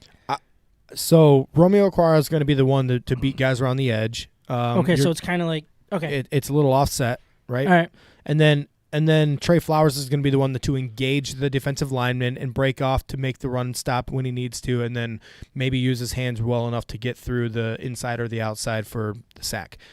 Romeo Okwara is the speed guy. He's the athlete that they're going to be using on the outside, and Julian Okwara is the backup for him. Yeah. So another athlete. I also don't want to overlook Austin Bryant. I think when he plays, I love that dude. I love what he does. Yeah, I think he's athletic enough. He's and tall enough, and he's that versatile defensive player that can use. He's a talented guy. He's just been bitten by the injury bug so far, and there's a reason why he's always been on the roster. Yeah, they protected him. They could have easily cut a guy like Austin Bryant and Deshaun Hand just because people wouldn't give a crap if you cut those guys because it's like, oh yeah, they didn't get a whole lot of numbers and stuff. But like the fact that every single year these guys keep getting and staying on the roster, even though it's hard to keep those type of guys. Yeah. And they're still doing it. That means they have that upside. I think multiple coaching staffs thought were worth keeping on board. Absolutely. And this is the core of the defensive team right here. Yeah. Is the defensive line.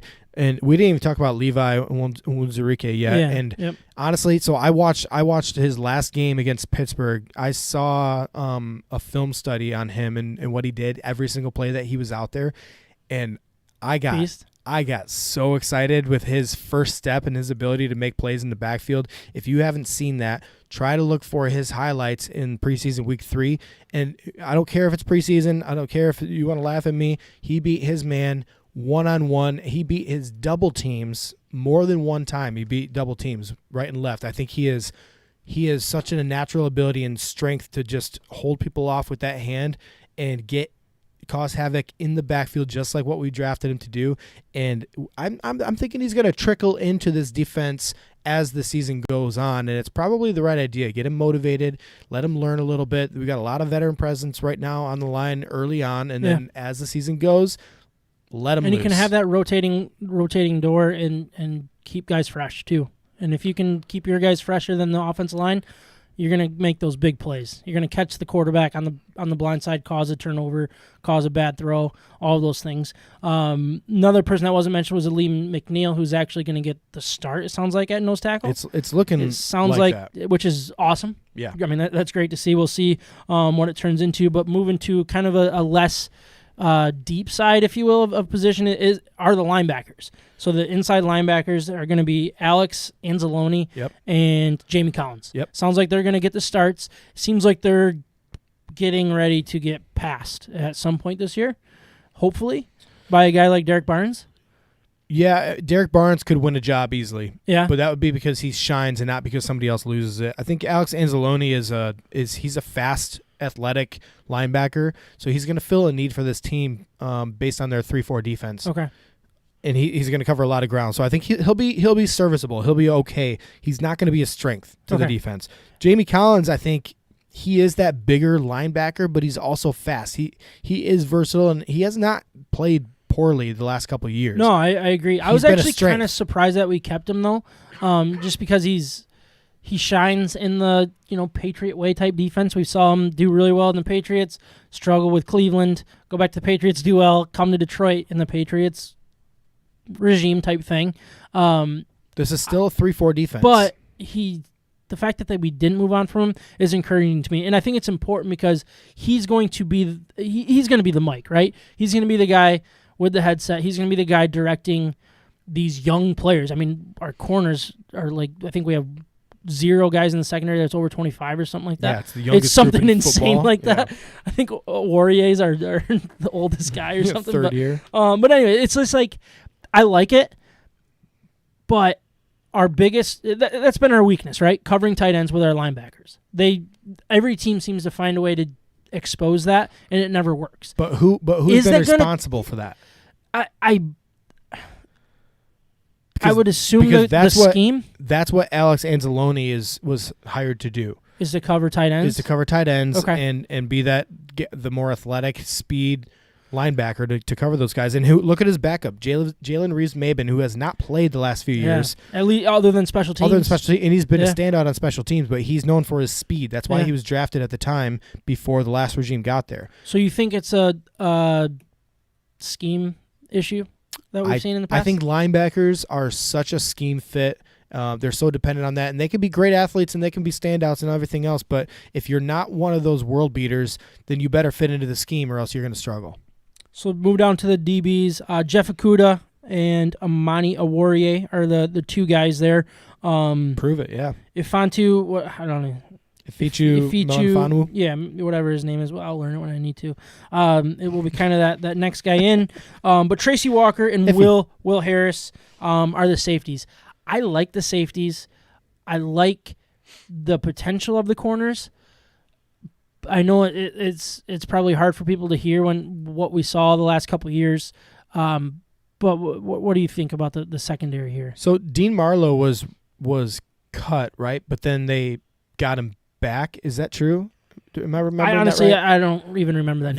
They got rid of Dean Marlowe. They signed him. They got rid of him. But I'm wondering if it was one of those guys where they brought him back afterwards. I'm not sure. But I think the key to this group is Jeff Okudah. This is second year. Amani Awarie, third year. Ifichu Melifonwu, rookie. Yep. All young. Really, really good athletes. Really young and no depth behind them. Yep. And actually, Bobby Price, who's shown on this depth chart as a safety, he's actually playing as the backup cornerback right now. Is he? Yeah. What do you think about Tracy Walker? I've always been a Tracy Walker fan.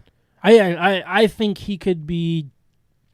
I don't want to sneak into any of my. You put Tracy Walker on the Seattle Seahawks defense of old, And I think he would be a standout. I think he'd be talked about as one of the best safeties in football. Yeah. I think with the right people around him, he is a good enough athlete, and he sees the field well enough where he can be dangerous. He can do a lot of things.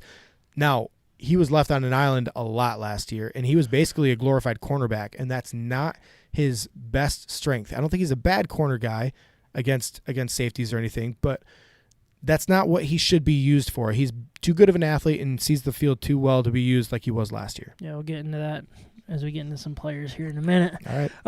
But what are your overall thoughts heading into the season? I have some pretty strong thoughts on how I'm feeling, but I'm curious about yours before I get into mine. If you're... Yeah, what a weird year, because I'm high on a lot of these players, and I'm high on the defensive line. That's always been the weakest part of this team, this defense, and the corners, obviously. But probably not weakest, but never stood up to what the least lived impactful. Lived up to the hype, I think, and the talent that has always been there. And the ability to stop the run and everything. They were dead last in run defense last year and pass defense last year. That shows how bad they were. And so the NFL as a whole is counting this team out. They're ranked as the worst offensive team in football and the worst defensive team in football. That means that they could potentially go 0-16 this year, according to 17. NFL's. 0-17, thank you. 17 they could potentially go 0-17 this year, according to NFL standards. No, they're not going to do that. They're too good of a team in my mind. They have too many athletes and too much talent on the team to let that happen.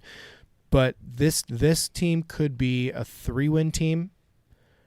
Or I think it could be as high as a 6 or a 7-win team. I think they could get hot, and it wouldn't surprise me too much. But I'm also not drinking the Kool-Aid. I don't think they're a good team. I'm excited about this year for watching the development of players and seeing how one really great quarterback and a wide receiver combo could impact this team long term. That's what I'm here to watch. So I wrote down that I'm not excited for this football season, but that's a lie because I am very excited. I'm excited in a completely different way. Every year, the last 10, I've been hopeful with a guy like Stafford and be like, hey, you have a guy that can win you games. If you put anything of value around him, you can win games. Will you? No, we know that now that we will not win games. But there was that hope and that excitement of what ifs. I don't have any of those what ifs right now at this point. I'm basically I plan on sitting and suffering through some really ugly losses and some games that they should have given away or should have won and ended up losing because I just don't think the talent is deep enough, is not in the crucial positions to win football games. If that's a way to look at or a way to say it, I'm trying to go into it with an open mind because I don't know enough about Goff and the new coaching staff and all of these things, and it can come together quickly, but I don't want to I don't know what I'm trying to say. I'm going into this just like no expectations. I'm going to go in, just like you said, see how it develops, and watch a game, hope they win. I'm going to hope that they win. I'm not going to root against my team. Whoa, that sucks. I'm not going to root against my team, at least early on. But I just feel like it's going to be one of those years. It's going to be tough. It's going to be a year where you're watching Levi and Wuzurike in the middle of the defense to see how he's reacting. And even if he doesn't get to the quarterback and they get a 10-yard gain, you're going to be like, "Oh, but he beat his guy. That was awesome to see." That's what I'm going to be looking at. And that's not how you are supposed to watch football, in my opinion. I mean, we're there to watch the team win, but I don't expect them to be a team that just wins. Follow us on Instagram, Facebook, Twitter, YouTube, and Twitch. State of My Sports.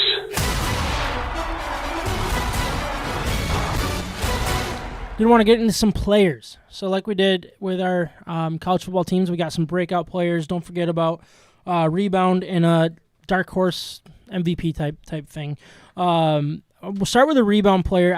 I'm going to go with DeAndre Swift. I think he's shown flashes. I already kind of brought that up. I think it's going to be a point of emphasis on this. Breakout or rebound? Breakout. Well, you could say either one, really. The same thing. I went with breakout because I don't think rebound's fair because he didn't have that good year yet. You know what I mean? Like a rebound would be like he showed that he was good, then was bad, and then can be good again. So that's why I went with breakout. Yeah, I think that makes sense. You know what I mean? But yeah, I think he could be the 3-down back, but I don't think they're going to put him in that situation quite yet. I'm really excited to see what he can do, and I think a lot of it relies on the offense line. Stuff that we already talked about, but he's kind of my breakout player. So real quick, let's throw some stats out there from last year. 13 games, 114 attempts, 521 yards. So it's 4.6 average. That's not that bad. Not that exciting either, but it's pretty good. With being the feature guy, the only guy, with only Jamal Williams, I mean, we'll see with the guy you brought up, but I don't know. I think he could be that guy in this league to really kind of explode and be good on a bad team. I agree. I'm going to pick the same guy. I think DeAndre Swift has the best ability to be a top 5 fantasy football draft pick next year. Like if he proves himself this year, because I have him on my roster. I'd say going into next year's draft, this year there's a lot of question marks. He's not a round 1 guy that you're going to pick, and I think he could end up being a round 1 guy in fantasy football, and that's not a good measure, but it kind of is, because that's the expectations that Jonathan Taylor earned from last year. Yeah, those are the expectations that people have for Saquon Barkley when he's healthy. Those are the expectations that Ezekiel Elliott gets on a year-by-year basis. So he could end up being that guy because he does have the pass catching ability and the overall speed, the making guys miss. We've talked about it. He has the ability to break out more than any other player on this. I think a key for him this year will be show that you can be a blocker in the 100% passing situations. You know what I mean? So you're a 3-down back. Yeah, exactly. Show that you can be. You don't have to be every time, but show that you have the ability to be. John, Mike, honestly, jump in if you guys have anything. I'm not trying to. If you guys have any information or stuff that you want to bring up, feel free. But I didn't want to talk about some don't forget about players. Ryan, I'll let you go first on this one. Yeah, I'm going to say don't forget about Amani Oruwariye, because he has played as the number 1 cornerback really the last 2 years. 2 years ago as a rookie, he was over-succeeding his draft round value. And last year, he really proved himself as a dependable cornerback, and I think he is good. He can line up against pretty much anybody. He reminds me a lot of Darius Slay. So I'd say don't forget about him. I think he's going to be really good, and all eyes are going to be on Jeffrey Okudah for good reason. But Oruwariye, if he's our safety net, if he's the guy that we're all mad at Okudah for whatever reason, or we're all happy about Okudah for whatever reason, that other guy needs to play well so he's not exposed, and that's Oruwariye, and I think he's rock solid. Yeah, I mean, they're going to attack one corner or another, right? And if you have 2 good corners that they don't want to attack, then I mean that's great to have. So if Okudah's getting thrown at all the time, that's a step in Oruwariye. They don't want to throw over there. Absolutely. It's not necessarily because Okudah sucks at his job and is leaving guys open. It's just because it's more like prove it. Yeah, exactly. I actually went with Michael Brockers. I already talked a little bit about him, but we didn't see him in training camp. We didn't see him in preseason. But he's going to be so important to this defense. He's going to the way I looked at it, and I kind of already said it, is what he does is unmeasurable in the stat category. I think he worked really well with Aaron Donald and kind of opened things up for him. Don't get me wrong. Aaron Donald's crazy talent, and I'm not saying any of these guys on Lions roster is going to become Aaron Donald because you have Michael Brockers. But Levi, what he did for Aaron Donald, I think, could be something to keep an eye on both sides. What is he doing in Detroit? Did Aaron Donald take a step back because he doesn't have this type of talent clogging things up and creating opportunities?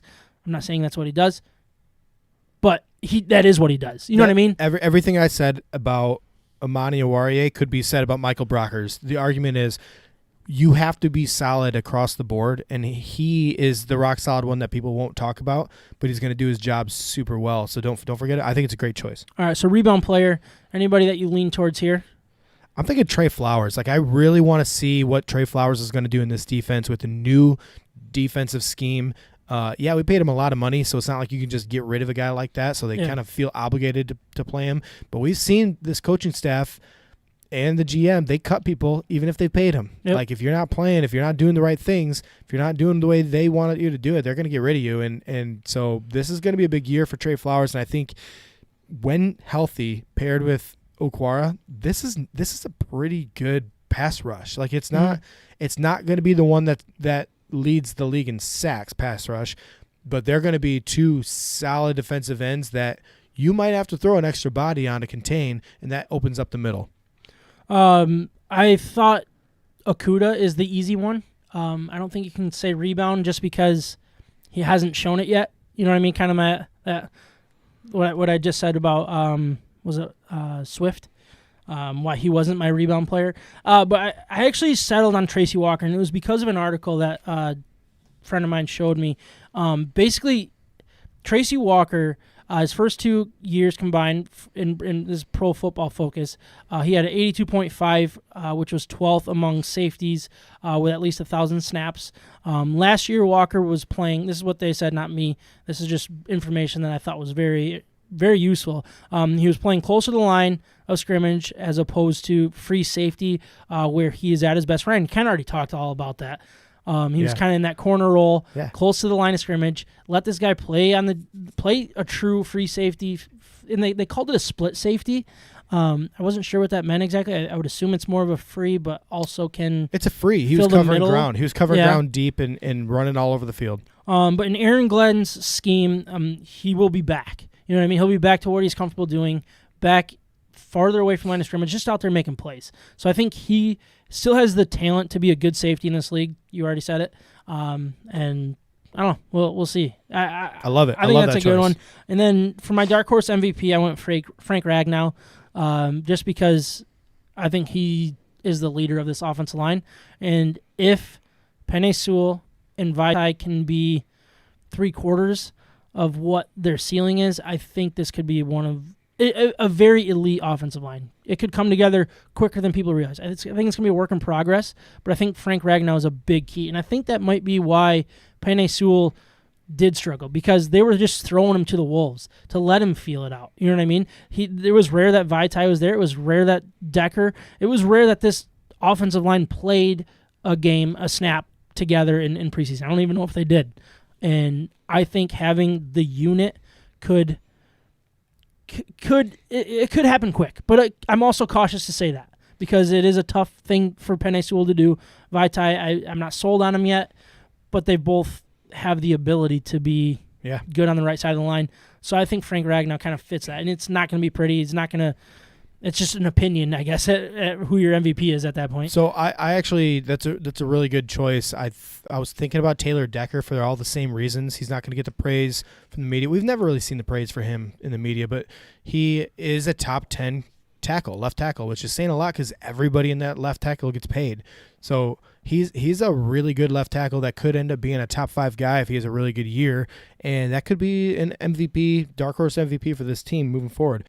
However, and that was a long way of saying it's not him, but Jeffrey Okuda is my dark horse MVP. I hope so, man. And I'm just saying, I'm not to say that I'm expecting him to be an elite cornerback, but if he somehow figures that out and he is the physical cornerback that we know he is, the really good tackler, maybe gets beat here and there, but he's a playmaker like he was for Ohio State and what this defense hopefully can get out of him, that will make such a big difference to have rock-solid Oruwariye on the outside, Jeffrey Okuda on the other side, and now the linebackers and the safeties can do their thing.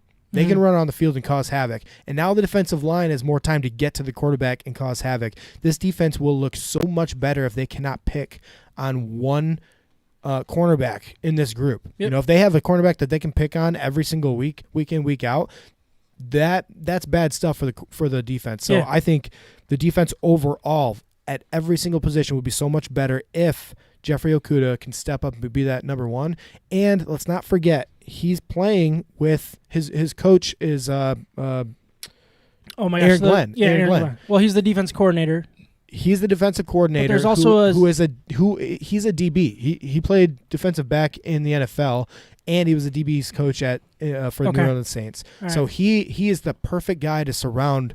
To be right in Jeffrey Okuda's ear to give him every single little tip here and there, build his confidence, and really bring him to the next level. Yeah, so for overall, like for the ceiling and the floor, I'm going to start with the floor. I think this team has enough questions, enough concerns that it's like the floor for me is 0-17. I think that they're an underdog in all of the games, and like I haven't seen anything that's like they're going to win a game, no question in my mind. You know what I mean? Like, usually you can find a game or two that's like, they're going to win that game. I can't promise that they're going to win a game this year. They have a tough schedule. They do have a tough schedule, The but NFL's they're good also right now. not a good team. They're not. Yeah. At least from what we've seen right now. The NFL is good right now. There's a lot of young talent that's been stepping up, and the old talent stuck around for a long time. For the ceiling, I went with 6 wins. And the way that I got with that was 2 wins in the division, in my opinion. If they can. Could be Chicago. Could be Chicago Green and Bay sleeper pick. I went with Vikings 1 and Bears 1 at home later in the season. That's where my brain went. And then I put Bengals, Philly, Denver, and Atlanta are all possible, at least on paper heading into the season. I'm not saying it's going to happen, obviously. But I settled right in that 4. I put 4 and 10. That's not right. 4 and 13. 4 and 13 as my prediction. All right. And I think that might be a little, I don't know, like. You're compensating. You're on the low end. You think so? Where would you kind of put there? Where do you kind of predict here? I mean, their floor, I don't think it's 0-17. I don't think you're going to get a winless Lions team. I think at least 2 wins is my low, is 2 wins. What is their ceiling then? I think their ceiling is probably 8. I mean, we have 17 games now, so 8 and 11, 8 and 9 is not that great of a year. Yeah. I don't expect them to do that. Their schedule's too hard, but I think that is their ceiling. If they get on a roll, and this coaching staff, this is an unknown coaching staff, which could mean that they come in guns a-blazing and they know how to win games in football. We don't know that yet. So I maybe that's a little too high. I was planning on 7 wins as my high, but I just kind of went. What's your 8. prediction? I'm thinking 5. 5? Yeah, 5 and 12. That's fair. We did want to get to the schedule game now. So this is where everybody's going to kind of, if your mic has been off, so you can not snore on the air, I appreciate it. But real quick, what we're going to do, obviously, if this is your first time listening to us doing the schedule game, we're going to go through the schedule. We're going to say real quick if we think it's a win or a loss. If we're tied, we're going to flip a coin. Heads is a win, tails is a loss. So just kind of go through it and give your hunch, and doesn't have to be good reasons or not. But starting week 1 against the San Francisco 49ers, I have a loss. Micah, what about you? Loss. Ryan? Win. John? Loss. All right, so that's all. Loss. At Green Bay week 2, this is Monday Night Football. I have a loss. Micah? Loss. Ryan? I was going to say win again. Loss. John? Starting the season 0-2. All right, moving down to Baltimore. CBS. I hate when the games are on CBS. What a hard schedule. CBS sucks for football. They're the worst. They are the worst. ESPN's pretty bad. Baltimore. Yeah. Ravens come into Ford Field. I, again, have a loss. Micah? Loss. It's going to be a close game. Yeah, loss. This is going to be tough. Lamar Jackson, come on. John? If Baltimore has one more injury to the offensive scheme, it's a win for Detroit. So I'm giving them a W, hoping that somebody has a cramp that day. All right, still a loss. Like Lamar and everybody else. All right, sorry, I got distracted there. Chicago. At Chicago, week 4. This one's interesting. I think it's going to be a loss. I can't give them a win. I don't know. That's where I'm at. I don't know. I'm going loss. I'm going win. Ryan's going to win. John? I don't trust the Bears. I don't trust the Vikings right now. I have the Lions starting the season 2-2, so another win, back-to-back weeks. Oh, Micah. This is the Justin Fields era loss. turning of the You page. have a loss, Ooh. so we have a coin flip. Our first coin flip of the day. I'm looking for, I should get the drum roll.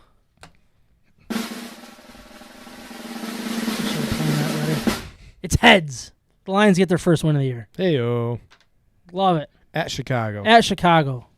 All right, so now we go to at Minnesota, even though Jarrett's listening, going like Skull and talking about all of his Just Vikings Viking crap. things. Even though he's probably going to be a Buccaneers fan this year. Fantasy. he already is. He will be.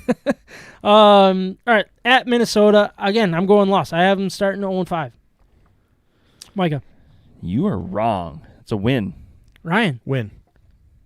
John. Get that coin ready. It's a loss on the road. They can't win 2 in a row on the road. It's a win. It is a win. I guess they're going to win 2 in a row on the road. Heads. Heard it All here right, first. here we go. I really don't know if Minnesota's that good. I agree. Well- Their defense is supposed to be shut down. I haven't seen it What? yet. How? That's what people are saying? They have like No. 17 rookies from last year that never performed very well. That was my biggest concern. No, I've heard that their defense is supposed to be legit. Oh, Who they are have you some- hearing this Jarrett, from? correct me if I'm wrong, but I'm pretty sure. Oh, you're hearing that from Jarrett. No, Okay, I got heard it on something else. I don't So remember. their defense is not that bad. They just cut the defensive end that they've always had for forever that the Lions had last year. Griffin? But, yeah, Griffin. They actually just cut him. So they're Did they? deep. Yeah, they're deep at defensive line. They just Uh-huh. signed him, didn't Yeah, they? no, but they just cut him too, I think. Anyways, I'm predicting because there's unvaccinated players on that team, Oh, my quite a word. few of them. There's going to be an outbreak that week, and a whole bunch of them are going to have to sit. That would be. Hey, Wow. I mean, I'll take it if that means getting into the playoffs. But, Cousins, sit. anyways, Dalvin all right, Cook, Cincinnati. This Justin is Jefferson. week 6. This is where I have the Lions getting their first win against Cincinnati. Micah, what do you say about that one? I'll go with a win, I guess. Ryan. Loss. Joe Burrow's going to throw all over him. Oh my gosh. John. I also had that as a loss, so okay, get that we coin got back another out. coin. This is going to be the most coin. Another win for the coin. All 3 have been coin wins. So Oh, we're gonna have a combined like 9 and 8 record. I'm going to go. Thanks to the coin. Yeah, and Biggest then, homers. people like Jarrett can be like, this is brutal. You guys suck. You guys say suck. they're going to win 9 wins. This is embarrassing.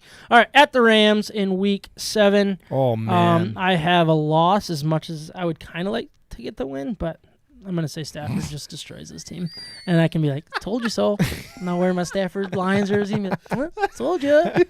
I ain't buying a new jersey until my I know who I'm getting. All right, I have a Micah. loss. Loss. Win. You are not serious. How many wins has Ryan said so far? I feel like he's halfway to his total, or probably he's 4 he's or probably 5. past his total. John. They're losing that game. All right, there we go. Ryan, At 4. you're past it. So real quick, I think all of our coin tosses for Michigan State, and the Lions so far have been wins. Yeah. I think they've all been heads. You know what they so. say? Heads never fails. They all say that. I have them beating the Eagles week 8. Micah, what do you feel about that one? Loss. Ryan? Win. John? W. Hey, our first non-coin flip win. Gotta love that. At Pittsburgh week 10, I have a loss. Loss. Loss. It's gonna be ugly loss. At Cleveland, a loss. Loss. Loss. Ugly loss. Home against Chicago on Thanksgiving, I have a loss. Oh, my gosh. Really? Loss. Yeah, I do. Loss. Fields is Oh my going gosh, to. really? He's going to torch. He is You guys going can't to read me at all. torch Detroit. That's my thought, too, is Justin Fields Yep. is going to be in. Same. It's going to be He different. won't Same. play week 4, but he'll be there on Thanksgiving. All right. So the week after Thanksgiving, December 5th, week 13, Minnesota Vikings are coming to Ford Field. This is where I have the Lions winning a division game. Coming a little extra breather, couple of extra days off. Yeah, I have just a win. I just think another outbreak probably, and Lions are going to win. Minnesota sucks. I just want them to lose every game, I would love for them to lose. and I think they're going to be. I think the Lions are going to pick on them this year. I think the Lions Yeah. win this game too. That'd be nice. I'm going to go with win. Kirk Cousins, overrated. Vikings, not good. John, where'd you go with that one? You got the dustpan out for that clean Oh, sweep? we got a sweep. We got a sweep. And then I got all right, at Broncos week 14. This is another one of those wins. So I was going 50-50 between Thanksgiving against Chicago and at Denver. I went with a win against Denver. I don't trust Teddy Bridgewater yet. I think things are going to be coming together on both sides of the ball for the Lions, and I think they could sneak out with a win. It's probably not going to happen, but that's where I gave one of the 4 wins that I had them giving. So, win. Man, Cortland Sutton, Jerry Jeudy, who's the dude from Penn State a couple years ago. But they don't have a quarterback. And they don't have You needed a quarterback? Benson. They don't have don't Benson. have Trinity Benson. It's Trinity, Benson's. I always want to call him Xavier Benson. This is called I can never Benson's remember Revenge. his first name. Benson's Revenge. I'm Benson. going loss. Micah. Loss. John. I'm trying to get tickets to this game. W for the Lions. Oh, we got another coin flip. Ooh, here we go. It's a win. Look at that. Told you. He's so pumped over there. I love when they win coin flips. He's getting just I mean, lit. I'm just this whole game alone is making me Actually, if there's believer. one thing that the Lions are really good at this year, it might just be coin flip. That's a great point for the first time ever. Carrie says the Lions are winning the battle of COVID this year, according to Ryan. I love it. All right, Arizona, Week 15. I have a loss. As much as I'm not sold on Arizona, I'm going to go with loss. Loss. I think Kyler Murray's just going to tear it up. I think Kyler Murray sucks. I do too. I think Kyler Murray's really good. I agree with you, Sam. You don't like running quarterbacks. I don't like Kyler Murray. You don't like Lamar Jackson. I don't like Lamar Jackson either. You don't like running quarterbacks. I don't. So we're just going to put that to bed. I do, so go ahead. John? It's a loss. It's a big game for Arizona. That probably gives them like a wild card like position. They're going to just destroy Detroit. They're going to be out of it. It's playing for a draft pick. All right, so post-Christmas Day, Week 16, at Atlanta. This was another one of those games that I could see them winning, but I think Atlanta is a little underrated. I think they could be in playoff contention at this point, and this game could mean a lot to them. I gave the Lions a loss. Another one of those, for me. You think playoff contention for them? I think they could be, honestly. Really? I like Atlanta. I do. Probably shouldn't. Not me. I'm going to go win here. Is it because Matt Ryan is a pure pocket passer and not a running quarterback whatsoever? It's because his name is Matt, and I love Matt. quarterbacks that name him Matt. Matty Ice. I thought you were going to say Ryan. Oh, no. Oh, okay. Nothing to do with I don't it. think you like Matt Flynn. All right, so I said loss. Ryan said win. Yeah. Micah. Win. John. Get that coin out because it's going to be a loss. Calvin Ridley for like 210 yards, 3 Is he touchdowns. on your fantasy team? Yes, sir. He's on Okay. mine. And it's another win according to the coin. Oh, my gosh. Did you guys know I had a Wow. two-headed coin over here or no? I didn't know that. I just wanted the Lions to win. All you have to do is just be dishonest with It's us. clear now. We can't see. Was the Denver game was a coin toss too, right? Sorry, Denver lost. It was a coin toss. No, it was a win. Oh, it was? Yeah. All right. Anyways, at Seattle, Week 17. I mean, with all these wins that we're getting, I might give this. No, I'm going to give them a loss at Seattle. Easy loss. I don't think Seattle's that good, but I do. anyways, They're going to be good. I don't think so. They're going to be better They're than not they gonna were make the the last playoffs this couple of year. years. I don't think Seattle makes the playoffs. Oh, they're in a tough division, so loss for me, though. Loss all around. Yeah. John? Sweep. All right, and then the last game, Week 18 against Green Bay Packers, who will be trying to win just to make the playoffs, probably. This means a lot to them. That's what makes Sam feel better usually. The Green Bay Packers are going to win that game against the Lions at Ford Field. Week 18. The first Week 18 of all time. I hate it. It sucks. All right, I have a loss. Loss. John? It's the last time Aaron Rodgers is going to play against Detroit in a Green Bay Packers jersey, but it's going to be a loss. All right, so Wow, it's so true. the calculation for the combined record is a 7-10 season That's where I had him. with Six coin clips. I think was it 6? It might have. I don't know. I wrote down 5, but I might have missed 1 or 2 here. So, anyway, 7-10 will be the Lions' record. You heard it here first. I think you're right, though. 2 consensus wins, and then the rest of it was just coin flips. that's pretty much where we're at, right? Yeah. But yeah, that was good. That was good. Sorry, I don't know what I'm doing. That right was now. good. That was good. That was good. I already did that one. Sorry. If it's craft beer in Michigan sports, we may not be the authority, but we love both like a fat kid loves cake. This is State of My Sports. You know that sound? It's picks. And this is our Betting Hero picks. If you haven't done it yet, go to bettinghero.com, sign up, MIBETS as a promo code. You'll get so many different promotions. They're all available for you. You can get them from, Caesars, Fox Bets, FanDuel, Bet King, whatever, Betting King or Betting King Hero or whatever it's called. What's the King one? What? DraftKings. You know how I get when I'm drinking beer. There we go. But there's so many different places to place bets. If you go to bettinghero.com, promo code MIBETS, sign up. They'll have all of the best promotions available heading into Week 1 for the NFL football. You got some big games coming up. Yeah, take advantage of it, guys. Free Week money. 1. You got some good college games as well, so bet on those.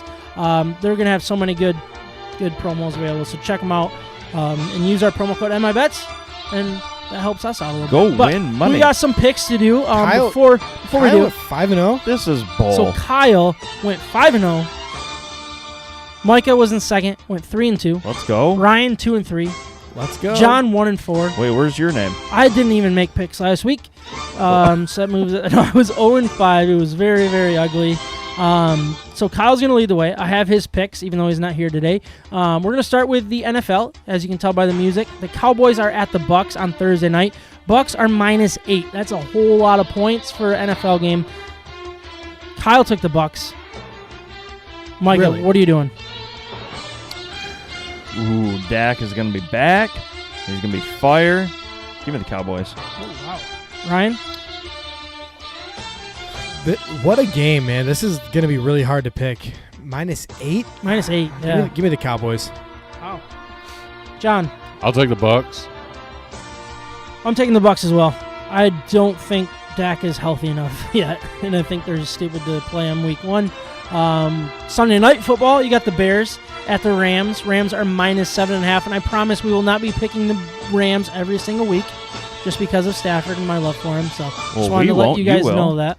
No, I just mean like we're not going to be throwing them into the loop just because. Rams -7.5. Kyle's taking the Rams. Michael, what about you? Yeah, give me the Rams. Same. Ryan. Rams. John? Ooh, he's picking the Bears. Man, Matt Stafford's debut at home, though. Yeah, give me the Rams. Yeah, I think we're all... Justin Fields isn't in yet. I'm not picking them Bears yet. We are all taking the Rams. All right, 49ers at the Lions. The Lions are +7.5. Kyle's taking the 49ers. Micah, what about you? Niners by a mile. Ryan? Give me the Lions. I picked them to win. John? Was that convincing or no? Nope. No. Man, if 8 points is big in an NFL game, then 7.5 is pretty close. But I'll still take the 49ers. I'm taking the Lions.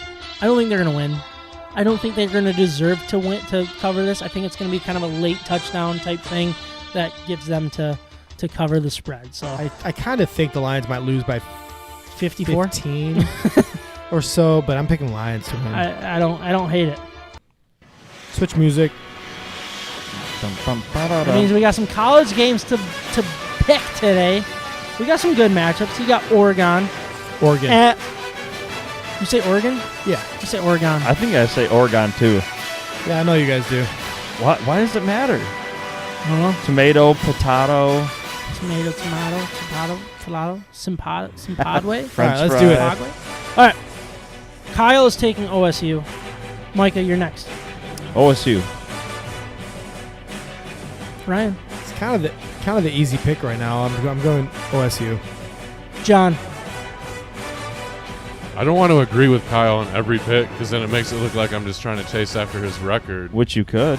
But, man, Ohio State's going to be tough to beat. I agree. I think Ohio State, I think the spread should be more. And I think by the time this game closes, it probably will be They're going to come up. a little more. Can I change my pick? No. Upset. Yeah. I want Oregon. Oregon? What? Oregon it is. Really? Yeah. Why is that? Why all of a sudden the change? Quarterback issues last year for Ohio State. They did not play very well. Last week? What did I say? Last year?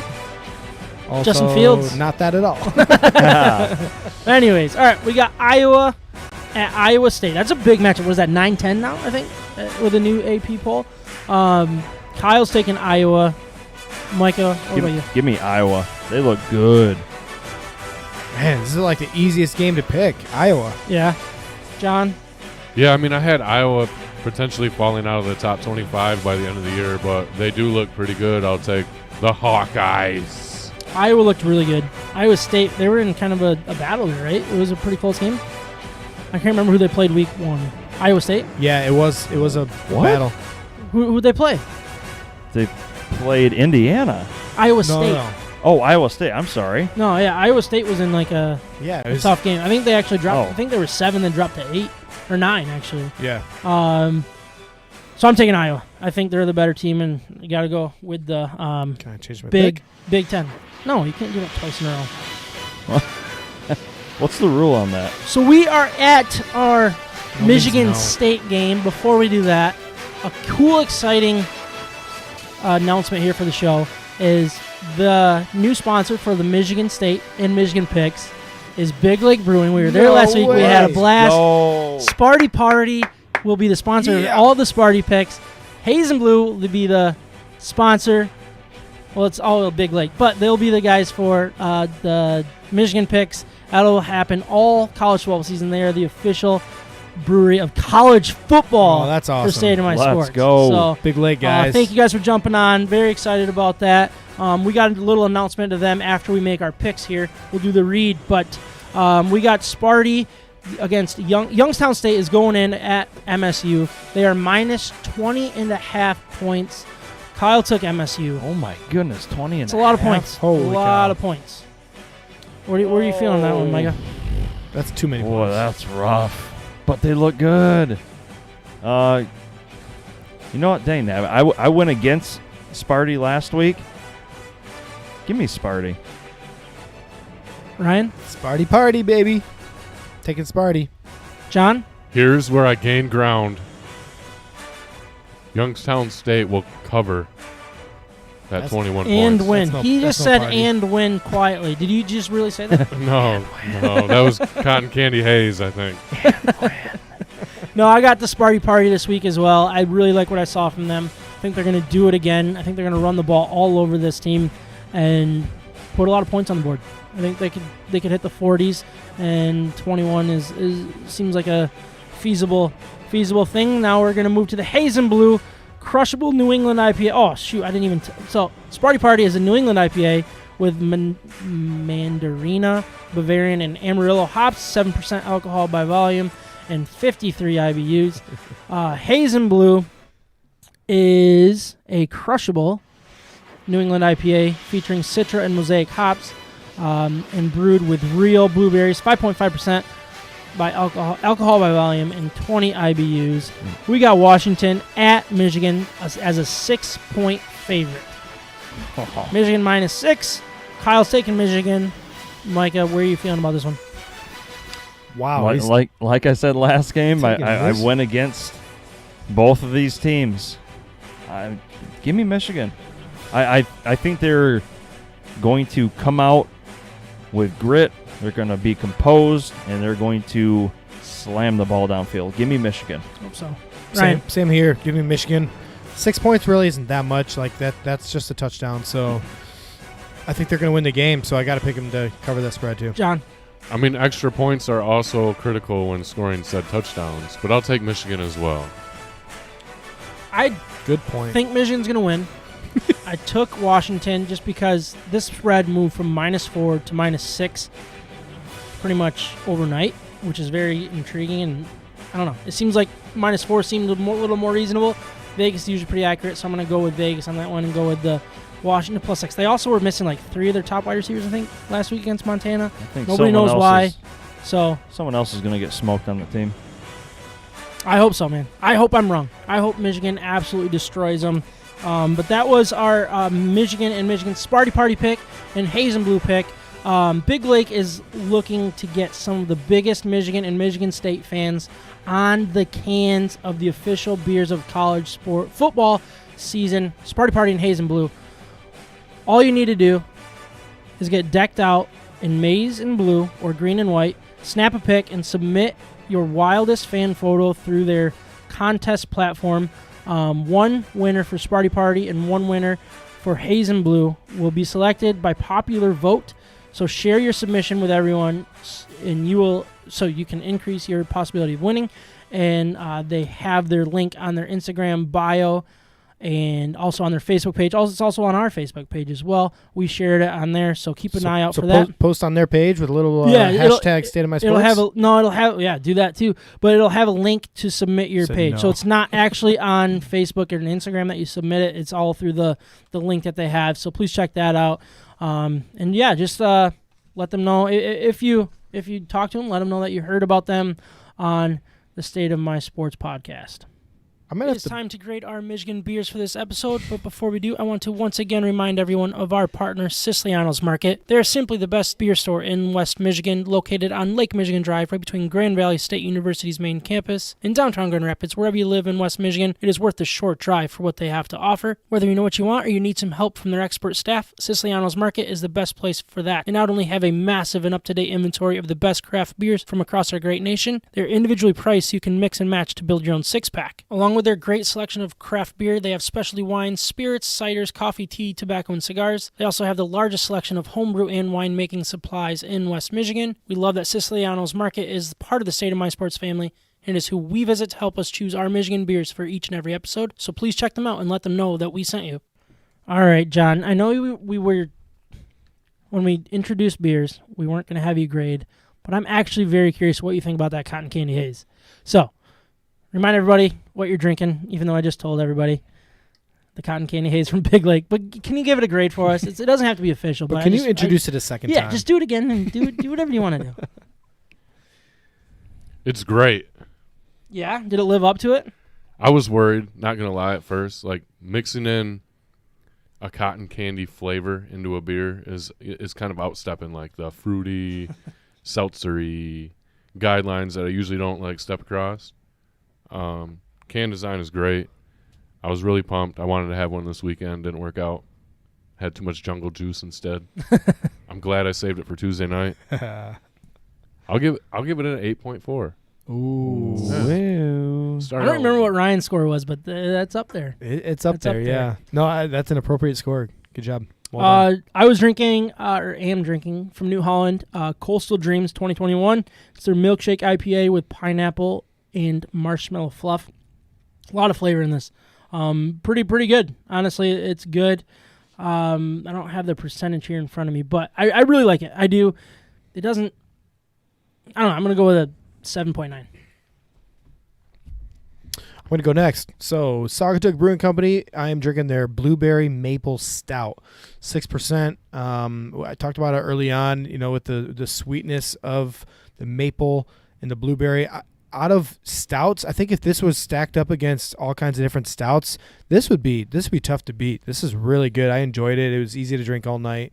Crushed two of them. Could have done even more. It's only a 6%er, so it's easy to drink.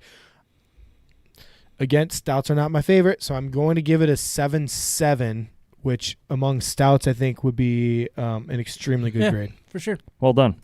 Birthday boy. So, I'm drinking from Eastern Market Brewing Company. 42 years old? Sorry, go ahead. 38. After this podcast, he's a little older. Market Day IPA. They're 4.9%er with the Citra, Simcoe, and Eldorado hops and pineapple. It's actually a really well-balanced IPA. Easy to drink. I'm going to go with a 7.9. Very good scores across the board, I would say, today. So that was fun, though. I mean, This has been... That was a long one. It was... I don't even know if it was. I think we did a good job. It was over 2 hours. How much... Was it? Over 2 hours. John, give us the running number here. Just over, like 2 Dang hours. it. 2 hours, and we're coming up on about 2 hours and 7 We were at minutes. about 55 minutes going into Lions. Pretty Lions impressive, went though. long. Like, I thought we moved through quick. Honestly, Well, it we could have didn't. been a lot longer. The evidence is there. Every time we're around 2 hours, I'm like, But again, That this was is shorter. the time of year we have plenty to talk about, so we're in it now, right? yeah. I mean, We're in it. It gets simple here on out. We have to find time for everything else at this point. But we did have a quick grade. Roque Brewing Company, Rosé Kettle Sour, really smooth, 8.1 for Nice. listener carry. So that's a really good score. But once again, this is a fun episode. We got some good stuff coming up. I mean, I'm just really excited. So thank you guys for recording. Thank you all for listening, watching live. Again, happy birthday to Micah. We'll talk to you next week, if not sooner. Peace. You've been listening to State of My Sports. From the Red Wings to the Lions, to the Tigers to the Pistons, to Michigan and Michigan State, and everything in between, we're talking about it. And don't forget the beer. We hope you enjoyed the show. Make sure to like, rate, and review. In the meantime, hook up with us on Instagram, Facebook, Twitter, YouTube, and Twitch at State of My Sports with an MI. We'll see you next time.